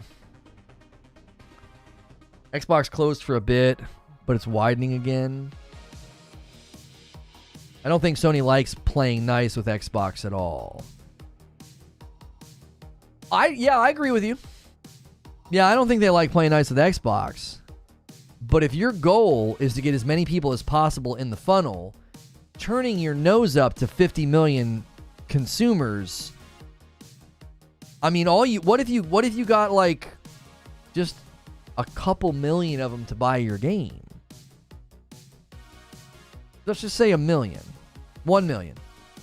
You get 1 million people on Xbox to buy your game, your live service game. And then on a monthly basis, 200 to 500,000 people regularly play the game. That's a lot of people padding the funnel. You see what I'm saying? Like, it's a numbers game, like Creature's saying. I could definitely see Sony saying, listen, it's not going to be that costly to port this game and to get it to run on Xbox. Let's say they pick an engine that's really adaptable. Thanks for the compliment on the Deadpool tee. Guys, don't forget to support our sponsors. Gunner Optic Glasses, 80s Tees. Use my Amazon link this week. We updated the Amazon wishlist, by the way. If you use the wishlist command, we're trying to kickstart a channel with, like, Legos, and you guys can be a part of that if you want, because my birthday's in like a month, so feel free. But also, don't forget to support the coffee, consider becoming a member. All those things are great ways to support. So if you're like me and you love t-shirts, if you like coffee, if you've never been a member to a channel on YouTube, we do a members-only talk show every day, and we have a members-only Discord, and that supports the channel directly. I agree it's better for business for Sony to work with Xbox, but they've turned their nose up to them for so long and actively kept their distance. Will it be so easy for them to pair up now? I wonder. I love all the Lego architecture sets. Well, we're gonna start small, Skiffy. We're gonna try and do. We're thinking about maybe launching a channel where I'll put together some of the smaller, more medium-sized sets, and that's why we have all those Star Wars sets on there. Those aren't the big ones. Playing nice, Creature says, isn't spending time, money, and resources on a game port to a platform that has a tiny player base that also doesn't spend money. It's doing good business. Yeah, but Creature, you just indirectly said something that might motivate Sony to not do it. You know? If Sony is fostering an ecosystem of buying games at full price and giving their premium customers game trials so they can try the game and then if they like it and then they buy it, are they really going to want to push their live service games over to Xbox? Because they certainly wouldn't want to put their property on Game Pass. Oh, you're saying that's exactly why they don't play nice. Okay. I misunderstood. Another channel.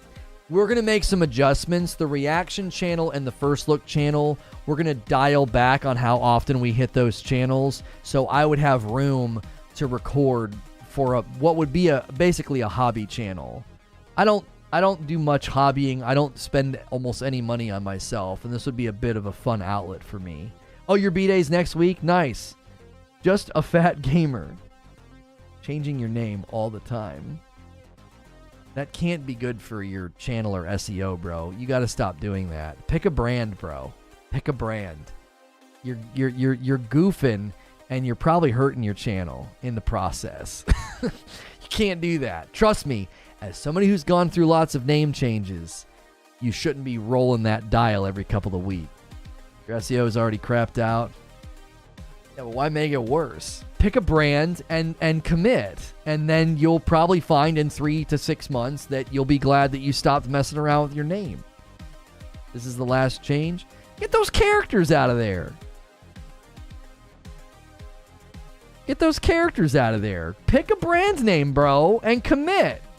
I'm kind of putting you on blast just right here on main, but, you know, as like Big Brother love, like, bro, pick a brand and commit. Quit effing around.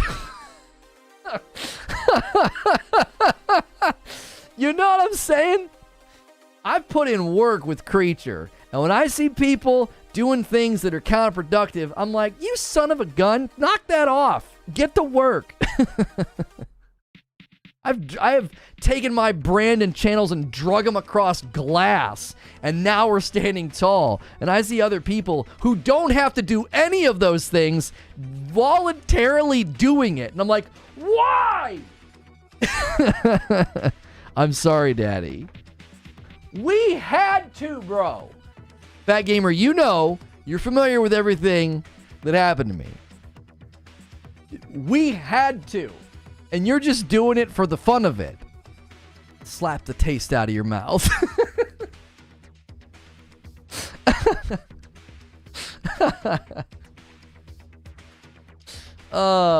Just a famer gamer. Oh, like I said, look at you.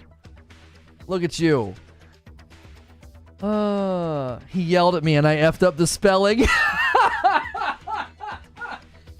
Just a famer gamer. That's so good, bro.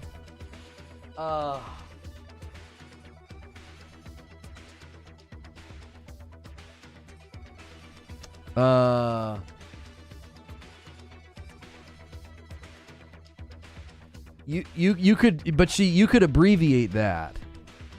If you went with just a fat old gamer, you could go by like JFog for short or something, or JFog. No, that doesn't really sound good. Never mind. I was thinking of using another word to give you a good acronym, like just a fat gamer. Yeah, I don't know. It's tough. It doesn't sound bad, but it also has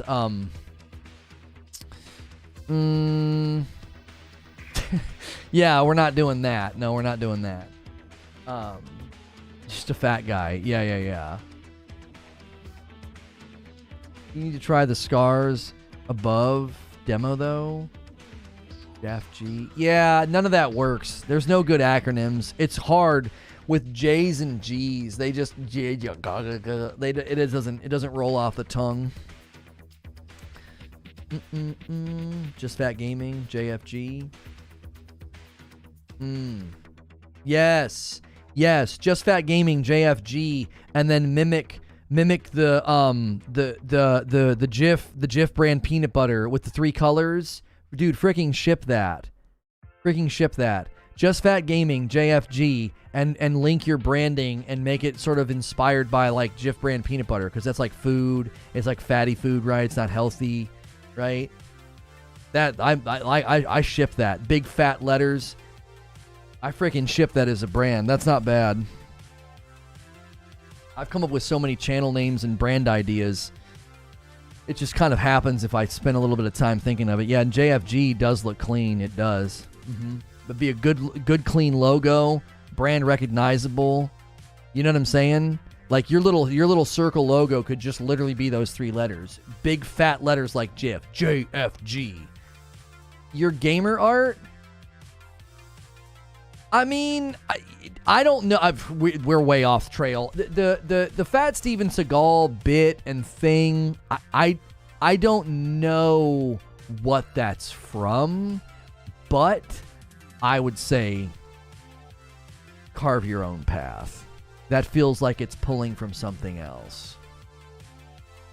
My 8 years into this, experienced 40-year-old dude, business startup guy advice would be carve your own path. You know? Don't grab from something else. That's it. Yo, what's good, Mike and the Mike? Surely if Xbox players are left out, they will come to PC, PS5. If these live service games from Sony are a hit, FOMO will encourage PS5 purchases. High on Life is coming to PlayStation 2. Oh, is it a timed exclusive? That won't surprise me at all. Your hair looks good for 40. Thank you. I was supposed to be bald in my 20s. I look like all of my uncles, and they were all super, super bald in their 20s.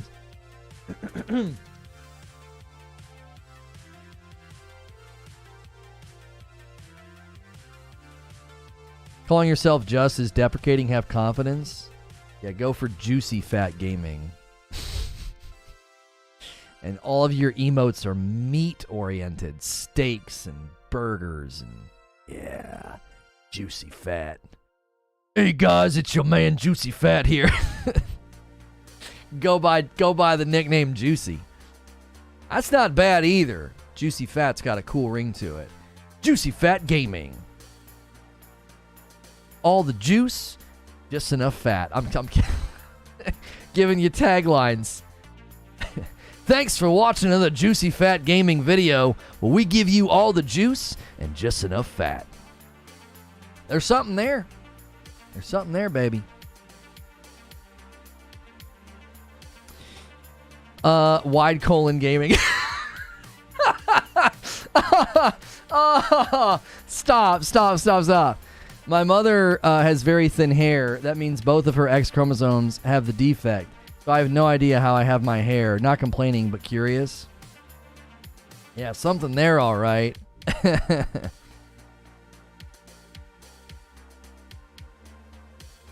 You do talk about eating around the fat. Yeah, that's an expression. Yeah, eating around the fat. That's right.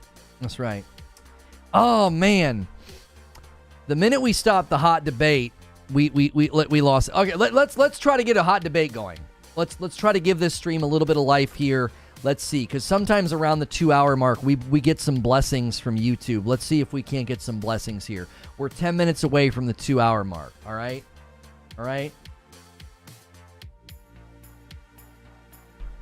Why the big dust up over the Horizon Zero Dawn remaster or remake? Why? I want you guys to weigh in on this. If they do some kind of a Horizon Zero Dawn remaster, like I don't think it's going to be a remake. Oh Lord, no, let's do it. Let's do this. Let's have this debate. They wouldn't be able to have their own coffee brand? No, yeah. You could do that as long as you attach it to something else. You could do it. Eugene's like, go. Sony pays more for a free game for a month than Microsoft pays for half a year. They've discovered more games associated. Oh, more genes associated with thin hair than just X or Y. 8ZD is a fine remaster. No shot it's a remake. Yeah, no shot it's a remake. I'm telling you, it's going to be a director's cut. Right? Like, come on, chat. Which do you think it's going to be? Do you think they're going to do a Horizon Zero Dawn remake? Total remake, like they did with The Last of Us Part 1? No. Or is it going to be a remaster? It's going to be a remaster. They're just going to make it look like Forbidden West, and they're going to let people who own the game buy an upgrade, and then anybody who buys the game brand new will get the new version. That's got to be all it is. I promise you that's all it is. There's no way it's a remake. There's absolutely no way. And they'll push the same thing out to frickin' Steam. Remaster, they're bringing it up to par. Horizon Zero Dawn still looks great even today. I don't think there's a shot it's a remake. The backlash would be enormous. I think it's a remaster for $70, and if you own the game, it's a $10 upgrade. That's what I think they're going to do. They already have 60 FPS. Right, but I think they're going to change the character animations, the faces. I think they're going to do the cinematic lighting, the world, all of that. Like they did for Ghost of Tsushima. That's what I think. I think it's going to be like Ghost of Tsushima. They'll push in some of the goodness, the haptic feedback, the 3D audio. They'll work on the character facial animations. They'll add that cinematic lighting, and then $70. It brand new. If you already own it, $10 upgrade. You don't think there'll be an upgrade path? They did that with Tsushima. I didn't have to rebuy Tsushima. Sony is making it so these franchises whose mainline stories end on PS5 are on par on the PS5. Yeah, they're also seemingly doing it with the games that are getting TV shows. Showcase when? We heard another rumor that they're going to do it on the 20th. I need to know if they're going to do it on the 20th because that's a therapy night, and I'd have to reschedule that because we would 100% be covering it. You know? I don't want to miss out on that. Now, I mean, I can take a freeze frame from any game, could say the same thing. The freeze frame defense. Classic. Everybody thinks that like freeze framing a game and analyzing it is like a cheap shot. Don't look as detailed as that. Look at Marvel. What's the Marvel mobile game? Something Assault or something. Astro Candy with 14-month milestone. Welcome back, dude. Thanks for jumping back in as a member. Days Gone movie means that things do a director's cut. Same with God of War 2018. No brainer. They want these things on shelves for PS5 players post-cinema. Exactly. No, Marvel... The one that we looked at the other day. Future Evolution. Yeah. Look at Marvel Future Revolution. Mobile games have come far. This game hasn't. People do not like my short. Not surprising. I say that Gotham Knights looks like a mobile game. No one gives a blank about what those complainers think when sales tell a different story. Bad optics, but good for the bank. Think about, let the up-and-coming developers do the remakes and remasters while the A-team's working on something else. Yeah, I would hazard a guess that it's a pretty small team working on the Horizon Zero Dawn remake. I'm sorry, remaster. Probably a pretty small team. Right? A milestone worth noting. That's a whole year for Matasbo. 12 months. Look at that. Team Dark Roast. Team Punch a Goose. Thank you, Matasbo. I'm excited about Bloodborne. Listen, I get that people want to invoke Bloodborne, but you do understand there's a team at Guerrilla that can probably crank this out fairly efficiently, and they have nothing to do with Bloodborne and nothing to do with Sony. Like, Sony isn't like, we don't want to do Bloodborne, but we really want to see HZD. Like, yes, it has everything to do with Sony, but it also doesn't have anything to do with Sony. Like, Sony deciding to help or back a project to bring Horizon Zero Dawn up to graphical parity of Forbidden West. You can already pre-order Sackboy on Steam. Oh, that's sometime this month, isn't it? That's this month, is it not? Yeah, the 27th. Yeah, Sackboy hits on the 27th on Steam. We'll definitely want to showcase that.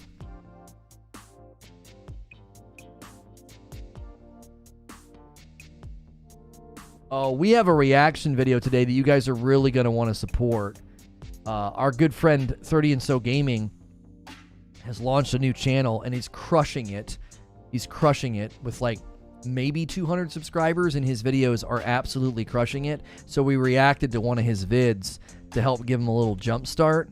So I'll be taking you guys there after members today. It's about Gotham Knights. This also goes to your economics arguments of keeping people employed at the studio and trained on the Decima engine. It's pro dev and dev studio. Yeah, somebody said that the other day, Benevolent. They said this is actually really good for the devs. It keeps people working. It gives them a project and generates profit. What's he doing? So it's basically the kind of content he's always enjoyed doing, which is gamer commentary. But he's uploading. So he uploaded a video that was like the good and the bad of Gotham Knights, and then he uploaded videos about each of the characters, each of the 4 characters, and the videos are just absolutely crushing. So we're really excited for him because we know what it's like to start a new channel and have it spin up nice and fast. So we're gonna try and help. So I thought it was a good video. Are you gonna yuck 30's yum? No. I think he looks at the game pretty honestly. I think he has a lean toward it because he did a lot of Avengers stuff, which is I recommend at the end of my video to support him because he's going to cover it way more than I am. I'm not going to give you Gotham Knights coverage. I'll play it, show it to you, and then I'll walk away. He'll probably break it down, play it a bunch, and he'll be well equipped. Because SkillUp said that the loot system feels reminiscent to Avengers, and if there's somebody that can make good comparisons to Avengers, if there's somebody who actually covered and played a lot of Avengers on YouTube, it's 30 and So Gaming. No showcase means nothing to show. They have plenty to show. It's just a matter of when they decide to do it. They have to do it in October. I can't see them doing the PlayStation Showcase in November. You're just going to be stepping on Keely's toes. Like, what the frick? They usually play nice with Keely. So, I don't know. Keely does well with Sony. I can't see them stepping on his toes. The PlayStation Showcase has got to be happening this month. I put it out of my head and stopped thinking about it, but they're running out of time. They're freaking running out of time. Oh, no. Keely's in December. November, they'd be stepping on God of War Ragnarok's toes. Like, that's what I'm thinking. Keely's in December. Sorry, I misspoke. I don't know why you would do it in November. I could see it being the 20th or the 27th of this month. If they do it on the 3rd of November to kick off November and really, really push Ragnarok marketing, that just feels so close to launch. I don't know. That feels weird. 30's the reason I picked up Avengers on sale. I'm not really a Marvel fan either.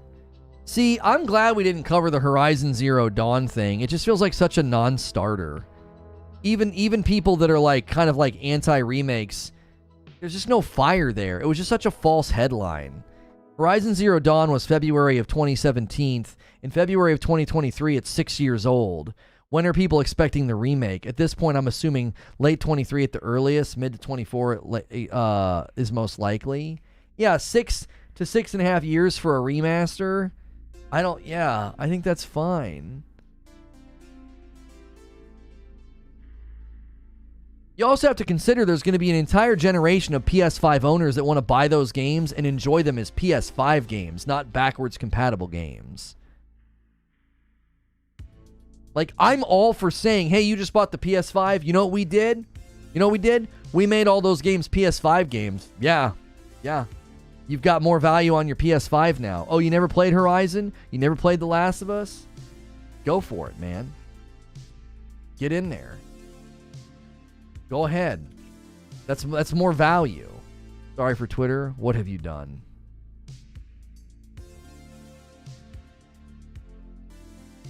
I don't know. I would say 5 years equals a remaster. 10 plus years equals a remake is a good rule of thumb. Yeah. Juicy, fat gamer. Look at that. So creamy and nutty. It works with your, super inappropriate joking. Because of a generational change. They've remastered within 18 months. I always think remasters are great that have never played them. I do feel like it may be a bad move so close to the release of Forbidden West. Sounds like it's going to be almost 1.5 years to 2 years after Forbidden West, though. One of the biggest issues isn't that these games are being remade. It's that they're being remade and then they're being priced as if they're brand new games. Yeah, but Grim, if I have never played it, what difference does it make? Right? Like, if I've never played Horizon Zero Dawn and I buy it on my PS5, it's a PS5 game. It should be $70. Yeah, but it's old. What difference does it make? It's a PS5 game. Same as Demon's Souls. Same as Last of Us Part 1. They want pricing parity on their premium content. This is a PS5 game, bro. Pay up. Pay up, man. I think that's their mentality. They treat their content like it's premium content. They don't treat it like it's some sale bargain bin item. If I've never played Fallout 2, would it be reasonable for someone to try and sell it to me now for $60 if it's been completely remastered and remade? Maybe. It depends on what they've done. Homie, if they made Fallout 2 have the graphical parity of a PS5 game, yeah, I would pay money. I'd pay full price for it. What are you talking about? If you go back and you grab a super old game and you bring it up to the graphical parity, performance, and looks of a PS5 game, you better believe I would pay premium for that. Yes, because I'm not buying some remake or some remaster. I'm buying a PS5 game. I'm buying a premium product. I'm not talking about just upping the resolution and the textures. Look at literally the best looking. Do we even have one? We can't even really cite a next gen shooter right now. Yeah, let's see how Call of Duty Modern Warfare 2 looks on the PS5. If you bring some old Fallout game up to that with haptic feedback and 3D audio, brother, I would pay the premium price for that. Not $70 worth, though. See, this is where we're getting into consumer perception. And I think there are consumers that are like, bro, if it's a premium product, I will pay full price. I don't freaking care. They don't care. You think Naughty Dog is going to create Last of Us Part 3? Yes, they are. I think that's one of the reasons they did the remake. I think that's why they're doing the TV show. Yes. Was Zero Dawn before or after God of War? Zero Dawn was 2017. It was before. Zero Dawn was like a real... Was that a... No, it wasn't. I was thinking it was a launch title. It wasn't a launch title. I can see both views on this one, but I'm more tempted to lean towards Lono's opinion on it. Druckmann's already outlined the story. Last of Us Part 3 will be the PS5 swan song.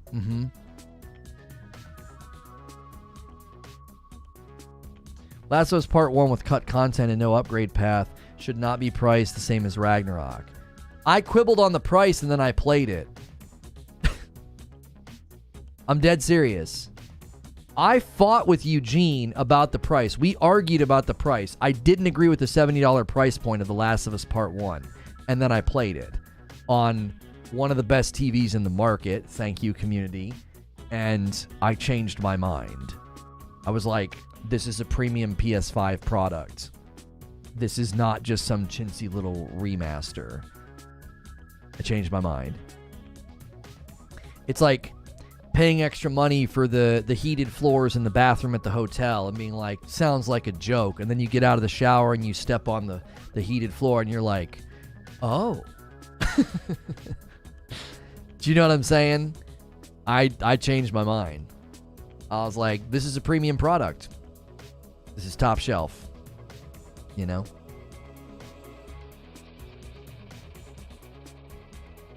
They already made a PS5 patch for Zero Dawn. Paying at $60 is great. Yeah, I think they're going to give Zero Dawn the director's cut, and there'll be an upgrade path. I think...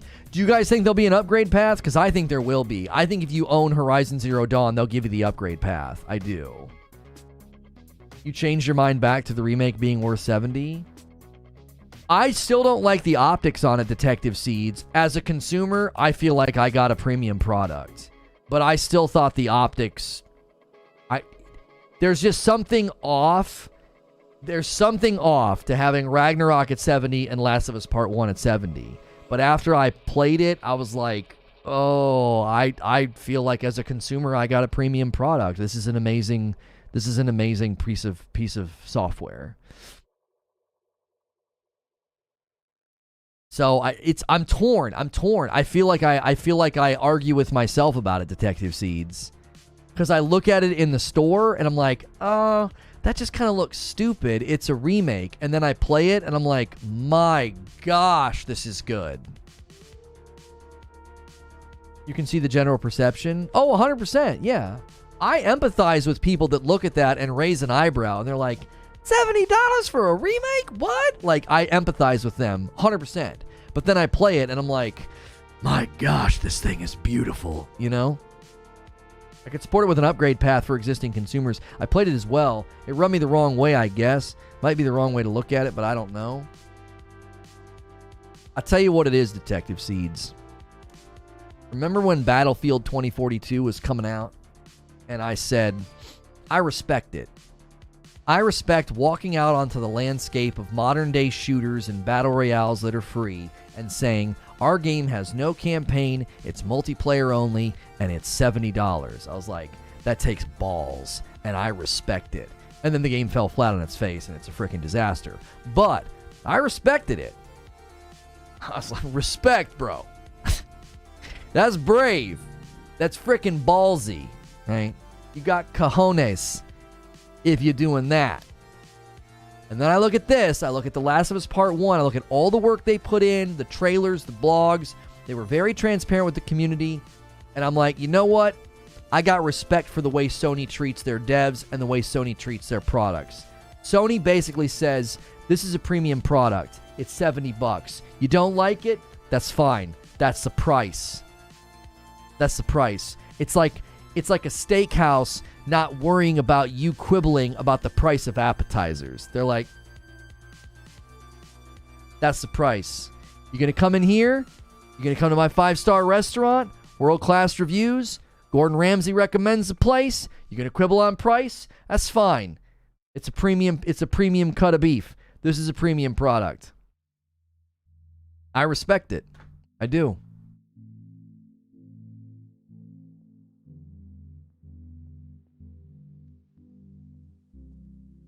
I just, yeah, you want to call him Greedy Ryan? That's fine. That's fine. In a landscape of games that are over monetized, free, and shovelware nonsense on subscription services, a company walking out and saying, we poured love and passion into this, it's $70. It's a premium product. Take it or leave it. I freaking respect it. I respect it. Hope I don't get scolded. No, that's good. That's good. The letters are too thin. The letters are too thin. You need the big fat...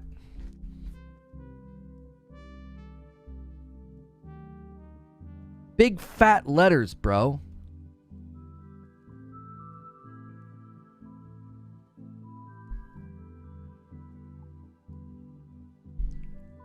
You need big fat bubble letters like that. JFG. Mimic that. I'm telling you. Juicy Fat Gamer. That's it. That's a brand right there, bro. You get what you pay for. People act like Sony holds a gun to people's heads. The Last of Us Part 1 charted number 3 in a month where FIFA launched, and those are multi-plats. Right, Sherry? What good insight into what the market's willing to pay for. That's right. That's right. Like I said, I respect it. I didn't like the optics. I don't like going to a storefront and seeing a remake at the same price as a brand new title. But buddy, I respect it. I love the way that Sony treats their products and their developers, because I think that's vastly more important than stroking your cheap gamer ego. I do. I think it's way more important for Sony to treat their games and their developers well. That matters way more than making you feel good about something being cheap or affordable. It's way more important.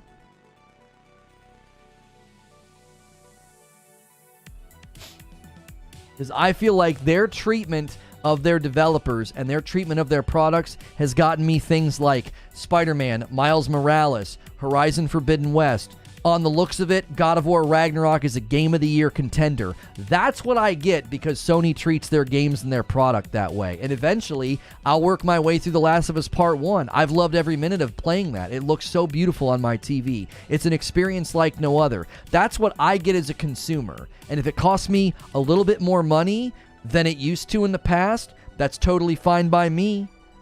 A lot of the movies and television shows that I consume now, it costs me more money than it used to. I used to be able to just put an antenna on the side of my house and watch TV shows, and now I pay for subscription services to watch TV shows. But you know why I'm willing to do that? Because I get TV shows like The Mandalorian, and I get TV shows like Breaking Bad, and I get TV shows like The Queen's Gambit. I'm totally willing because I'm getting better products for the money. I got no problem with it.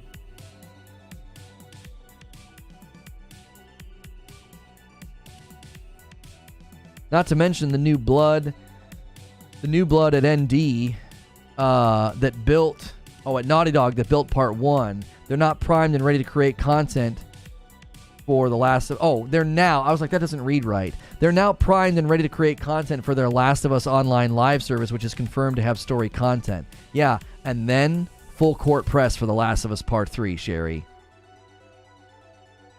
Let's go. Gatekeeping? Wait, how is it gatekeeping? Yo, what's good, Lightly? Did I already say that? I do that sometimes. I greet people up here and not here, so then I do it a second time.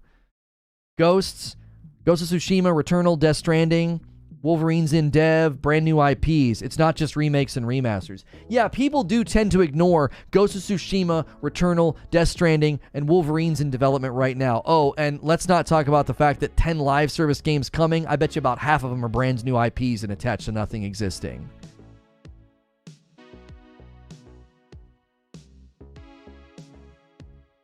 Yeah, and of the 25 games in development, there are 12 new IPs we haven't seen yet. That's right, Sherry.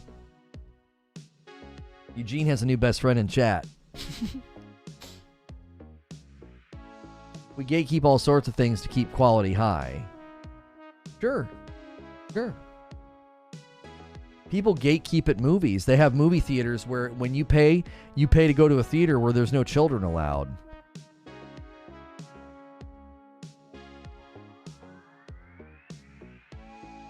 Another Nexon game coming out, Warhaven, has a beta coming up.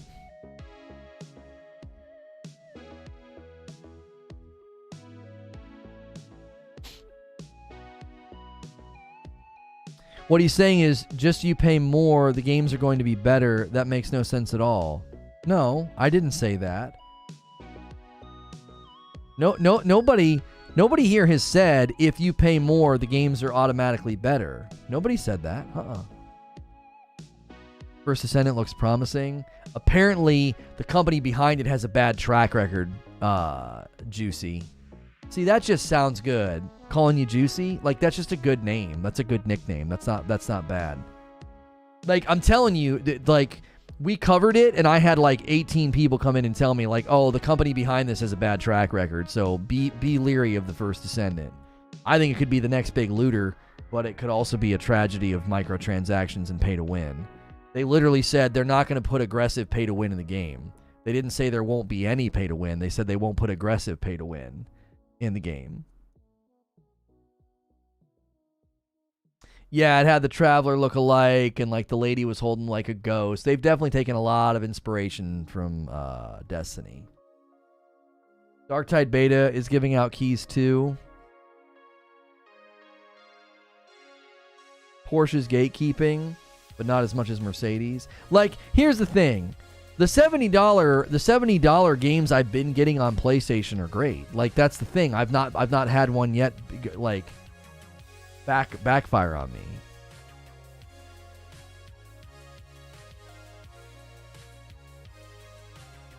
Okay. Oh wait. Okay. Oh, it's your birthday? Oh, I didn't know that. Yeah, I'm gonna have to have my own early day anyway. My kids, my daughter's soccer team is second. We ended up second in our league, and we have a game tonight. It's a single elimination tournament. Yo, Super Gaming gifted a membership and Nearly Crazy grabbed it. Good to see it. Good to see it. Full price now, even though it's not even comparable to the work they put in now. Oh, Lightleaf says, I think new IPs will be more and more just live service. Look at Destiny. D1 took 5 years, create development, complete new mechanics, etc. But look at what D2 costs and how many DLCs they sell at full price now, even though it's not comparable to the work that they put in now. Oh, International Creature Day. I was not sure what you were saying. I was not sure the joke that you were making. I did not know that joke was to indicate it was your birthday. International Creature Day. It's Creature's birthday. So when he was saying that in chat earlier, he was signifying that it was his birthday. I was like, International Creature Day? I thought you were making some kind of a joke about it being Prime Day. I was like, I did not understand what was happening. My daughter's team has games till November. She has a game tonight. It's single elimination, so if they lose tonight, then it's over. If they win tonight, then I have to go do another game on Saturday. So I will be happy and proud of them either way. They played their best game on Saturday. They played so beautifully. It was amazing to watch. They played a team that they had already played and lost to. They had already lost to this team. And they played their hearts out. They played their absolute frickin' hearts out. I was so proud of them. It was awesome. I got super into it. I was getting pretty pumped on the sidelines. It was awesome.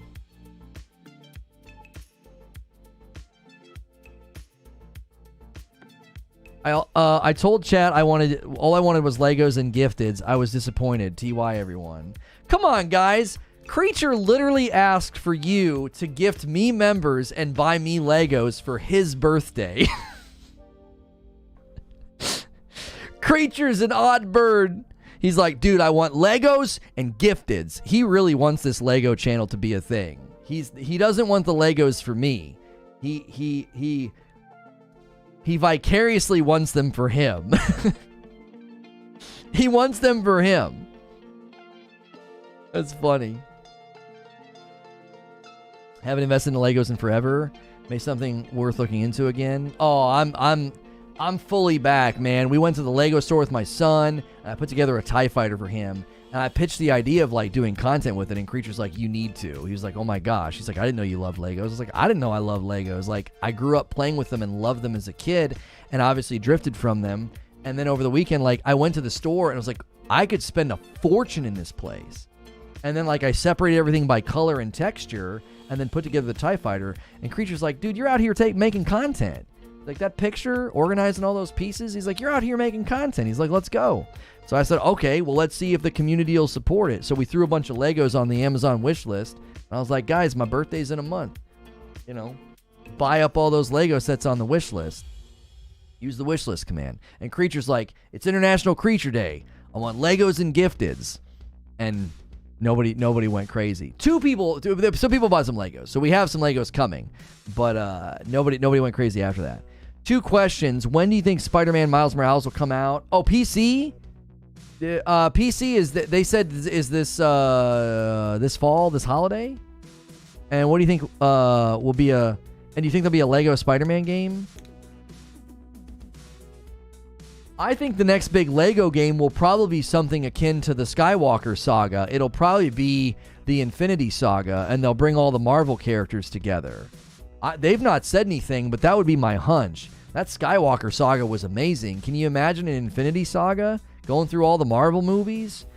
Oh my gosh. Oh my gosh. Oh my. That would be so incredible. You'd have 3... You could do 3 origin games. You could do Iron Man, Cap, and Thor. And then you could do the 3 movies. Avengers Assemble, Infinity War, and Endgame. Just like, well, no, that's 9. It's 9 games in... It's 9 movies in the Skywalker saga. So you could literally do Lego... You could do Avengers Assemble, Infinity War, and Endgame.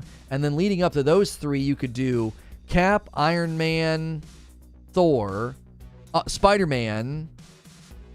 I'm trying to think. They have Lego Avengers games. But Smashville, they had Lego Star Wars games, and they did a brand new Skywalker saga. It was a whole new setup. It was like an action-adventure game. It's an amazing game. The Skywalker saga is awesome. I think the next big Lego game will be a big Marvel collection. Take you a year to get out of Star Wars. Oh, with like making all the Lego stuff? Yeah. It'll take us a while if we do it.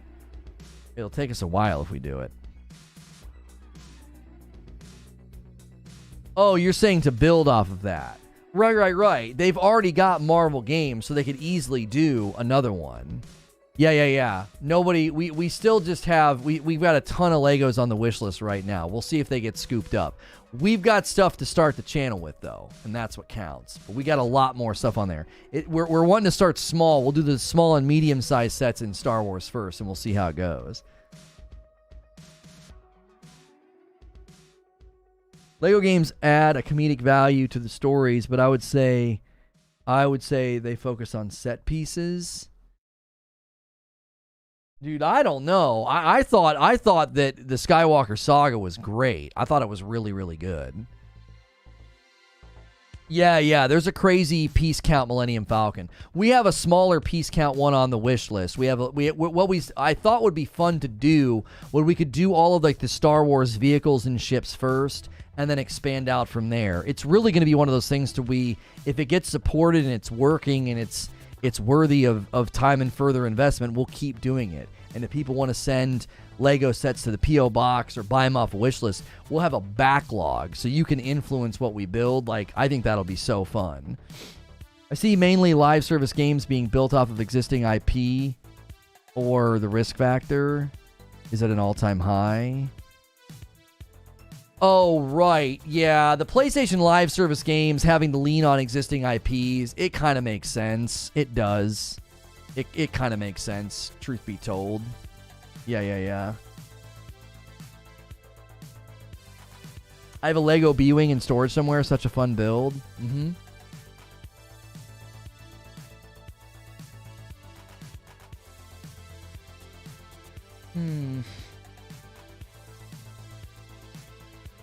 It's safe for a live service to be built off of a successful single-player franchise. Oh, it's safer than to risk it all and create a brand new IP. I see their live service games being Horizon, Ghost of Tsushima. Here's the thing. You know what's funny, Sherry? After Ghost of Tsushima Legends, people in here will tell you, I don't know how long you've watched my content, I said, I bet the next Ghost of Tsushima is a live service game. I said that.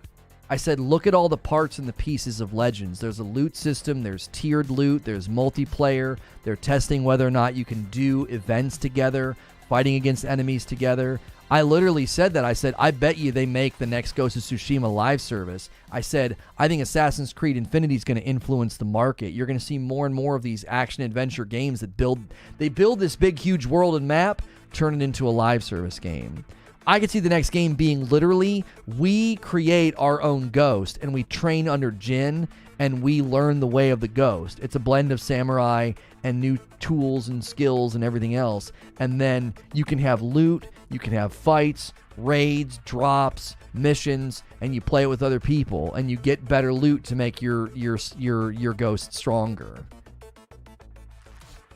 Legends was awesome. It's wild that they had a multiplayer game mode and not once did we fight other players. Can't wait to slice up other people. I don't even know if you'd need to slice up other players. It would just be you. It would be more like a co-op thing, like you going through the world together with other people. It would be more like that, I think.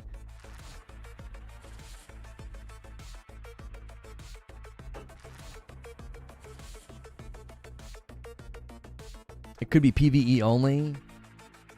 Lets them stretch their legs more. Yeah, and you don't have to worry about balance. Why not both? Because you don't have to worry about balance. You start adding a loot table to a game with melee-based face-off combat, it's really easy for that to turn into... I mean, talk to everybody in Elden Ring about balance and PvP, and I think you'd quickly see it might not be worth the trouble.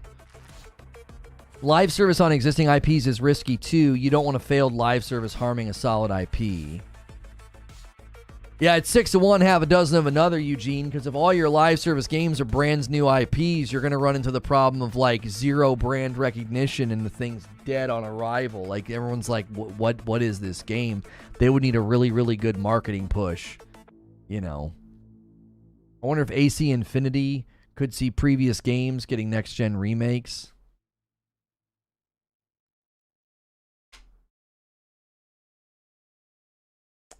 Live service doesn't automatically equal multiplayer or PvP. Yeah, live service could literally just mean an ongoing game, a living world, maybe a little bit of co-op, you know. Just an ongoing RPG is enough, you know.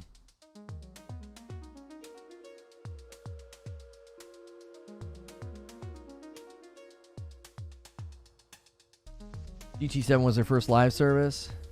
What's the Marvel Spider-Man 2 marketing? I don't understand it. Well, the pattern with Sony is they're not going to start marketing Spider-Man 2 until God of War Ragnarok's out of the way. So they did the trailer to announce that it's coming. Likely the PlayStation Showcase will show off more, either another cinematic trailer to introduce the lineup of villains or some actual gameplay.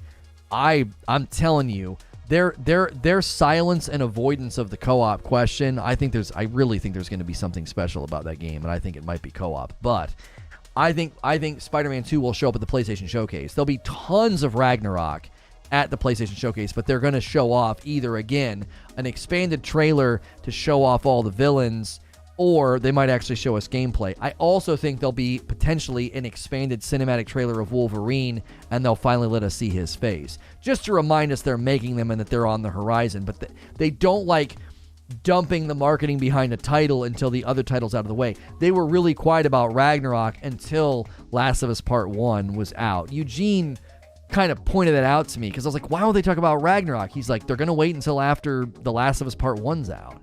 Did we get a showcase date yet? No. It's either the 20th or the 27th. I really feel like it's got to happen this month. I don't feel like they're going to want to step on November's toes because once you're in November, you're 9 days away from Ragnarok. I really feel like the PlayStation Showcase has to be happening this month. So, fingers crossed, yeah. Guys, it's Creature's birthday, and he asked for gifted members and people to buy Legos. Nobody really did it for him. So I'm sorry to report he didn't have a very good birthday. So we're getting ready to go to members only. We're getting ready to go to members only. I'm not kidding you. He's that invested in this brand and what we do that, like, that's what he wants for his birthday. I don't think he's kidding around. Like, his ownership of what we do here is well in hand. It's well in hand. The man's like, hey, for my birthday, this is what I want. And I don't think he was kidding around. Let me set up the members only stream. If you guys want to grab some folks and take them hostage, Operation Gray Name, feel free. Let me set this stream up. Smash that AC live service has a multiplayer element as far as I know. Go buy Mega Blocks and Creo kits. No, thank you for the 2-spot, Juicy. Appreciate that. Try again. Live streaming isn't available right now. What is going on?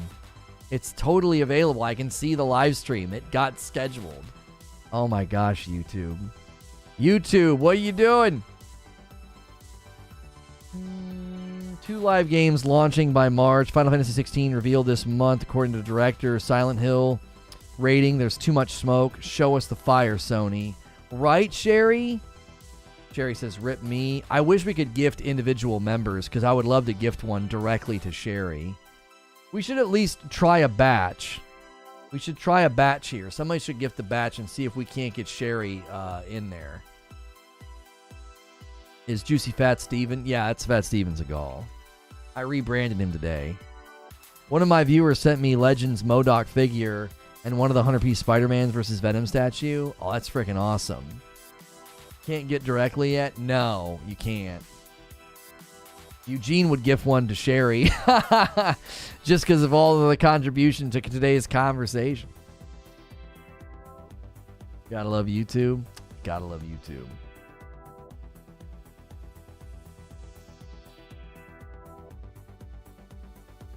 Our North Star at Haven is creating a new IP that can be owned by the fans, where the fans are really driving that. Once you launch a service game, the fans take over. What does that mean, and where can we bring that if we get these tools to the players? I like that expression. It was fun, Sherry. It really, really was. Lono would want a direct gift to Sony fans. They just added really, really great input. I've actually wanted to gift directly to people who have come in and disagreed with me, right? I know you put a kappa, but, right. Just so people know. Like, I've literally wanted to gift directly to people who have come in and very charitably disagreed with me. So, I think that would be a really, really fun feature. Because right now, I feel like that is one of the reasons, like, gifted start to slow down. It's like, well, we're not working on a goal. We don't have a milestone. So, you know, I can't click on a person and give them a member. Just got out of the CDL class. Can I get a small recap? I'll give you a quick one, Nook. So the latest Sony news came in the wake of 3 things. There was a leak about a Horizon Zero Dawn remaster or remake. Chat generally thinks it'll be a remaster, the likes of the director's cuts that we saw with Ghost of Tsushima, which could lead to an upgrade fee of like $10 for people that own it, or $70 for people want an actual remastered PS5 version of Zero Dawn. They want to bring it up to graphical parity of Forbidden West. We'll likely see it sometime next year. That's, 6 years after the launch of the game. We think that's reasonable. Then there was an interview with Herman Hulst where he made it pretty clear that games are going to start coming quicker to PC. he said that the shortest amount of time you'll see a game launch and then land on PC, the earliest you'll see it's 12 months, which lines up pretty well with one of my predictions that I said, I think you're going to see games coming to PC faster. I think 18 months is the sweet spot, somewhere between 12 and 18 months. What he said seems to coincide with that prediction that I've made, because if he's saying the fastest it'll be is 12, then I think that's a pretty good prediction, 12 to 18. He also said that live service games would be landing day and date on the PlayStation and PC because it's key for a live service game to get a big funnel of players. So we kind of debated whether or not live service games would land on Xbox. I said, given that Bungie is Sony property, and they said all future Bungie titles would be multi-platform, I think it stands to reason there will be some Sony live service games that do land on Xbox. That's your recap.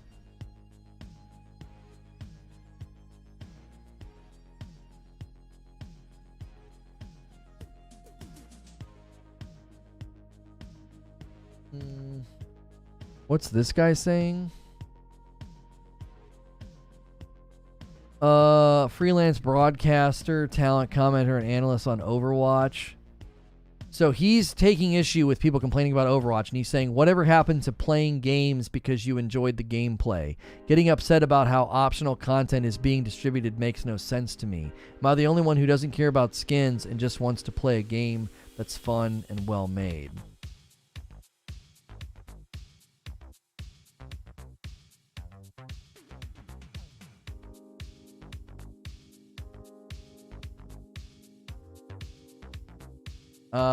When did Modern Warfare come out? 2007.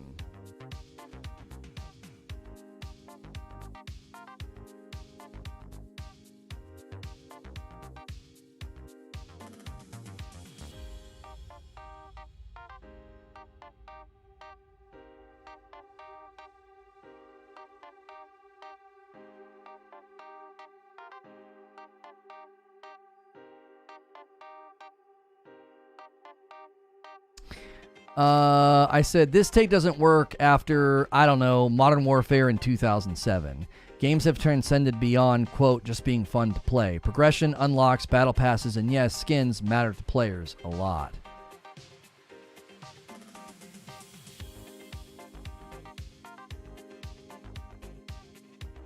Say about 10 to 15 years if it does really well. What are you guys talking about? Oh, a game has a lifespan.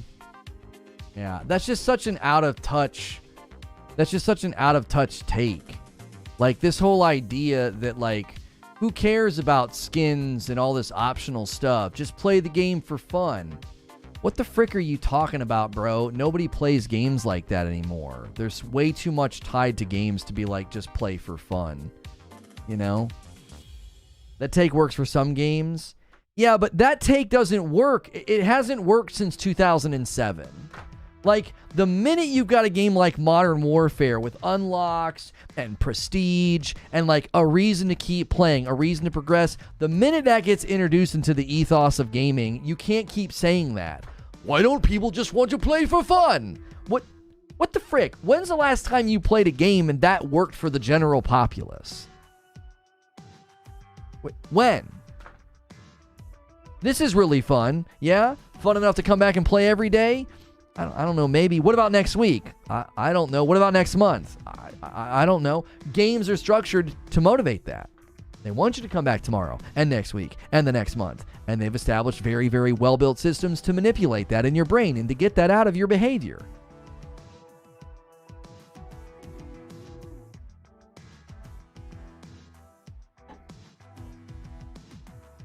I do play for fun, but I work for a living.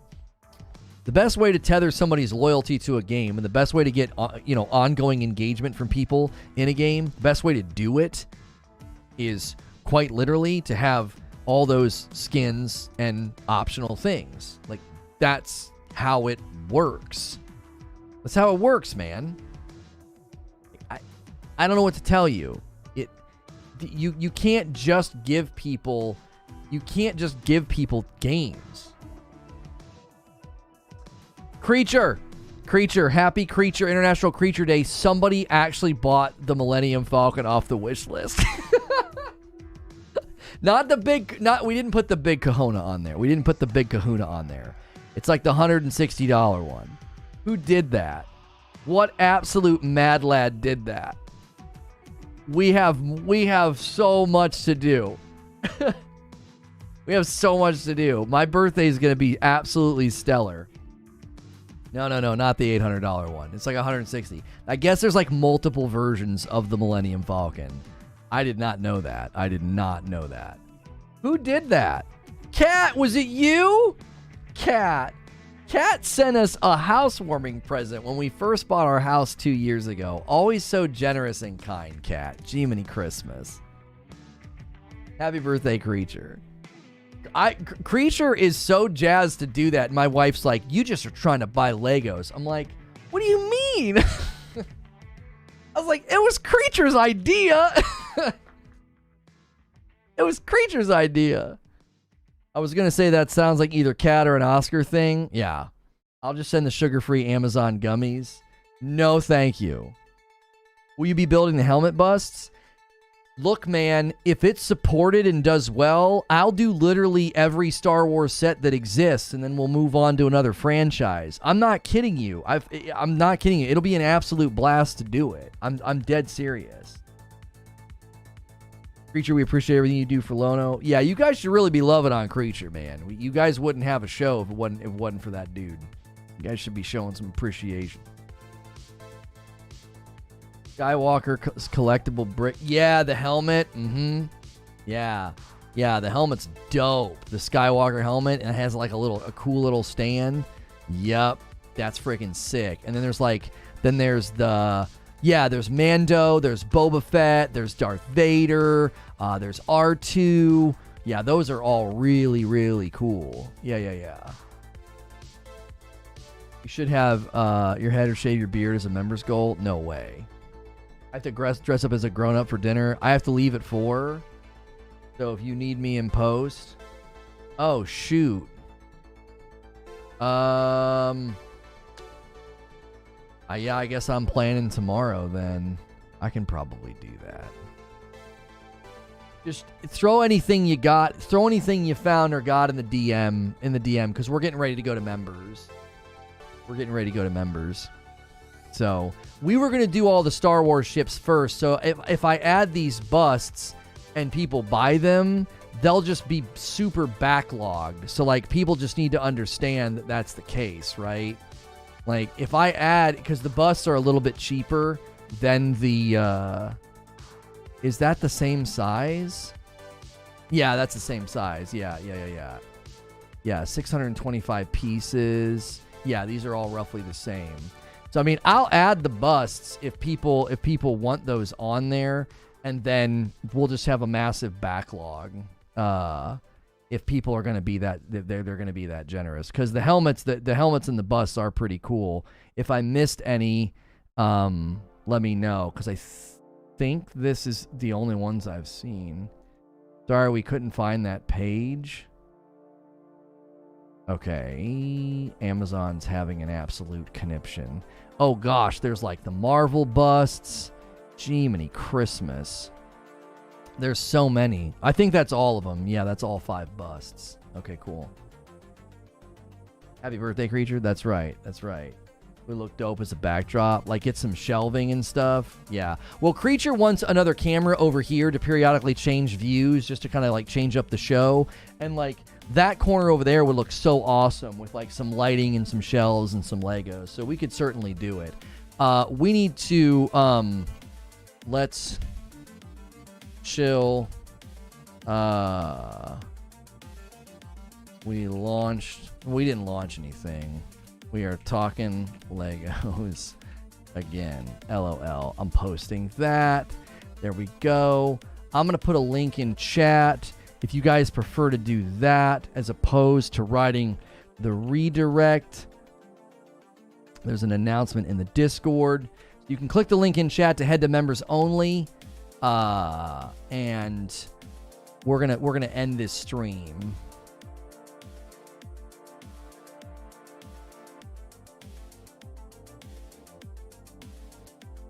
Hey, thanks for clicking on this. If you're watching this as a past broadcast, another members-only stream, thanks for all the support lately, whether you're a new member, gifted member, if you jumped in on your own or not. We've even had people paying it forward. Thank you so much for doing that. We appreciate that very, very much.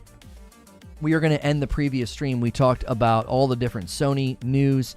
We also did a stream about Modern Warfare 2 getting campaign DLC. So thank you so much for supporting all the streams lately. And we are going to talk maybe Legos again. We've got a really fun idea and people are already kind of supporting it. So I'm going to end the previous stream about Sony news and bring everybody over to the members only stream. We appreciate everybody supporting the channel and watching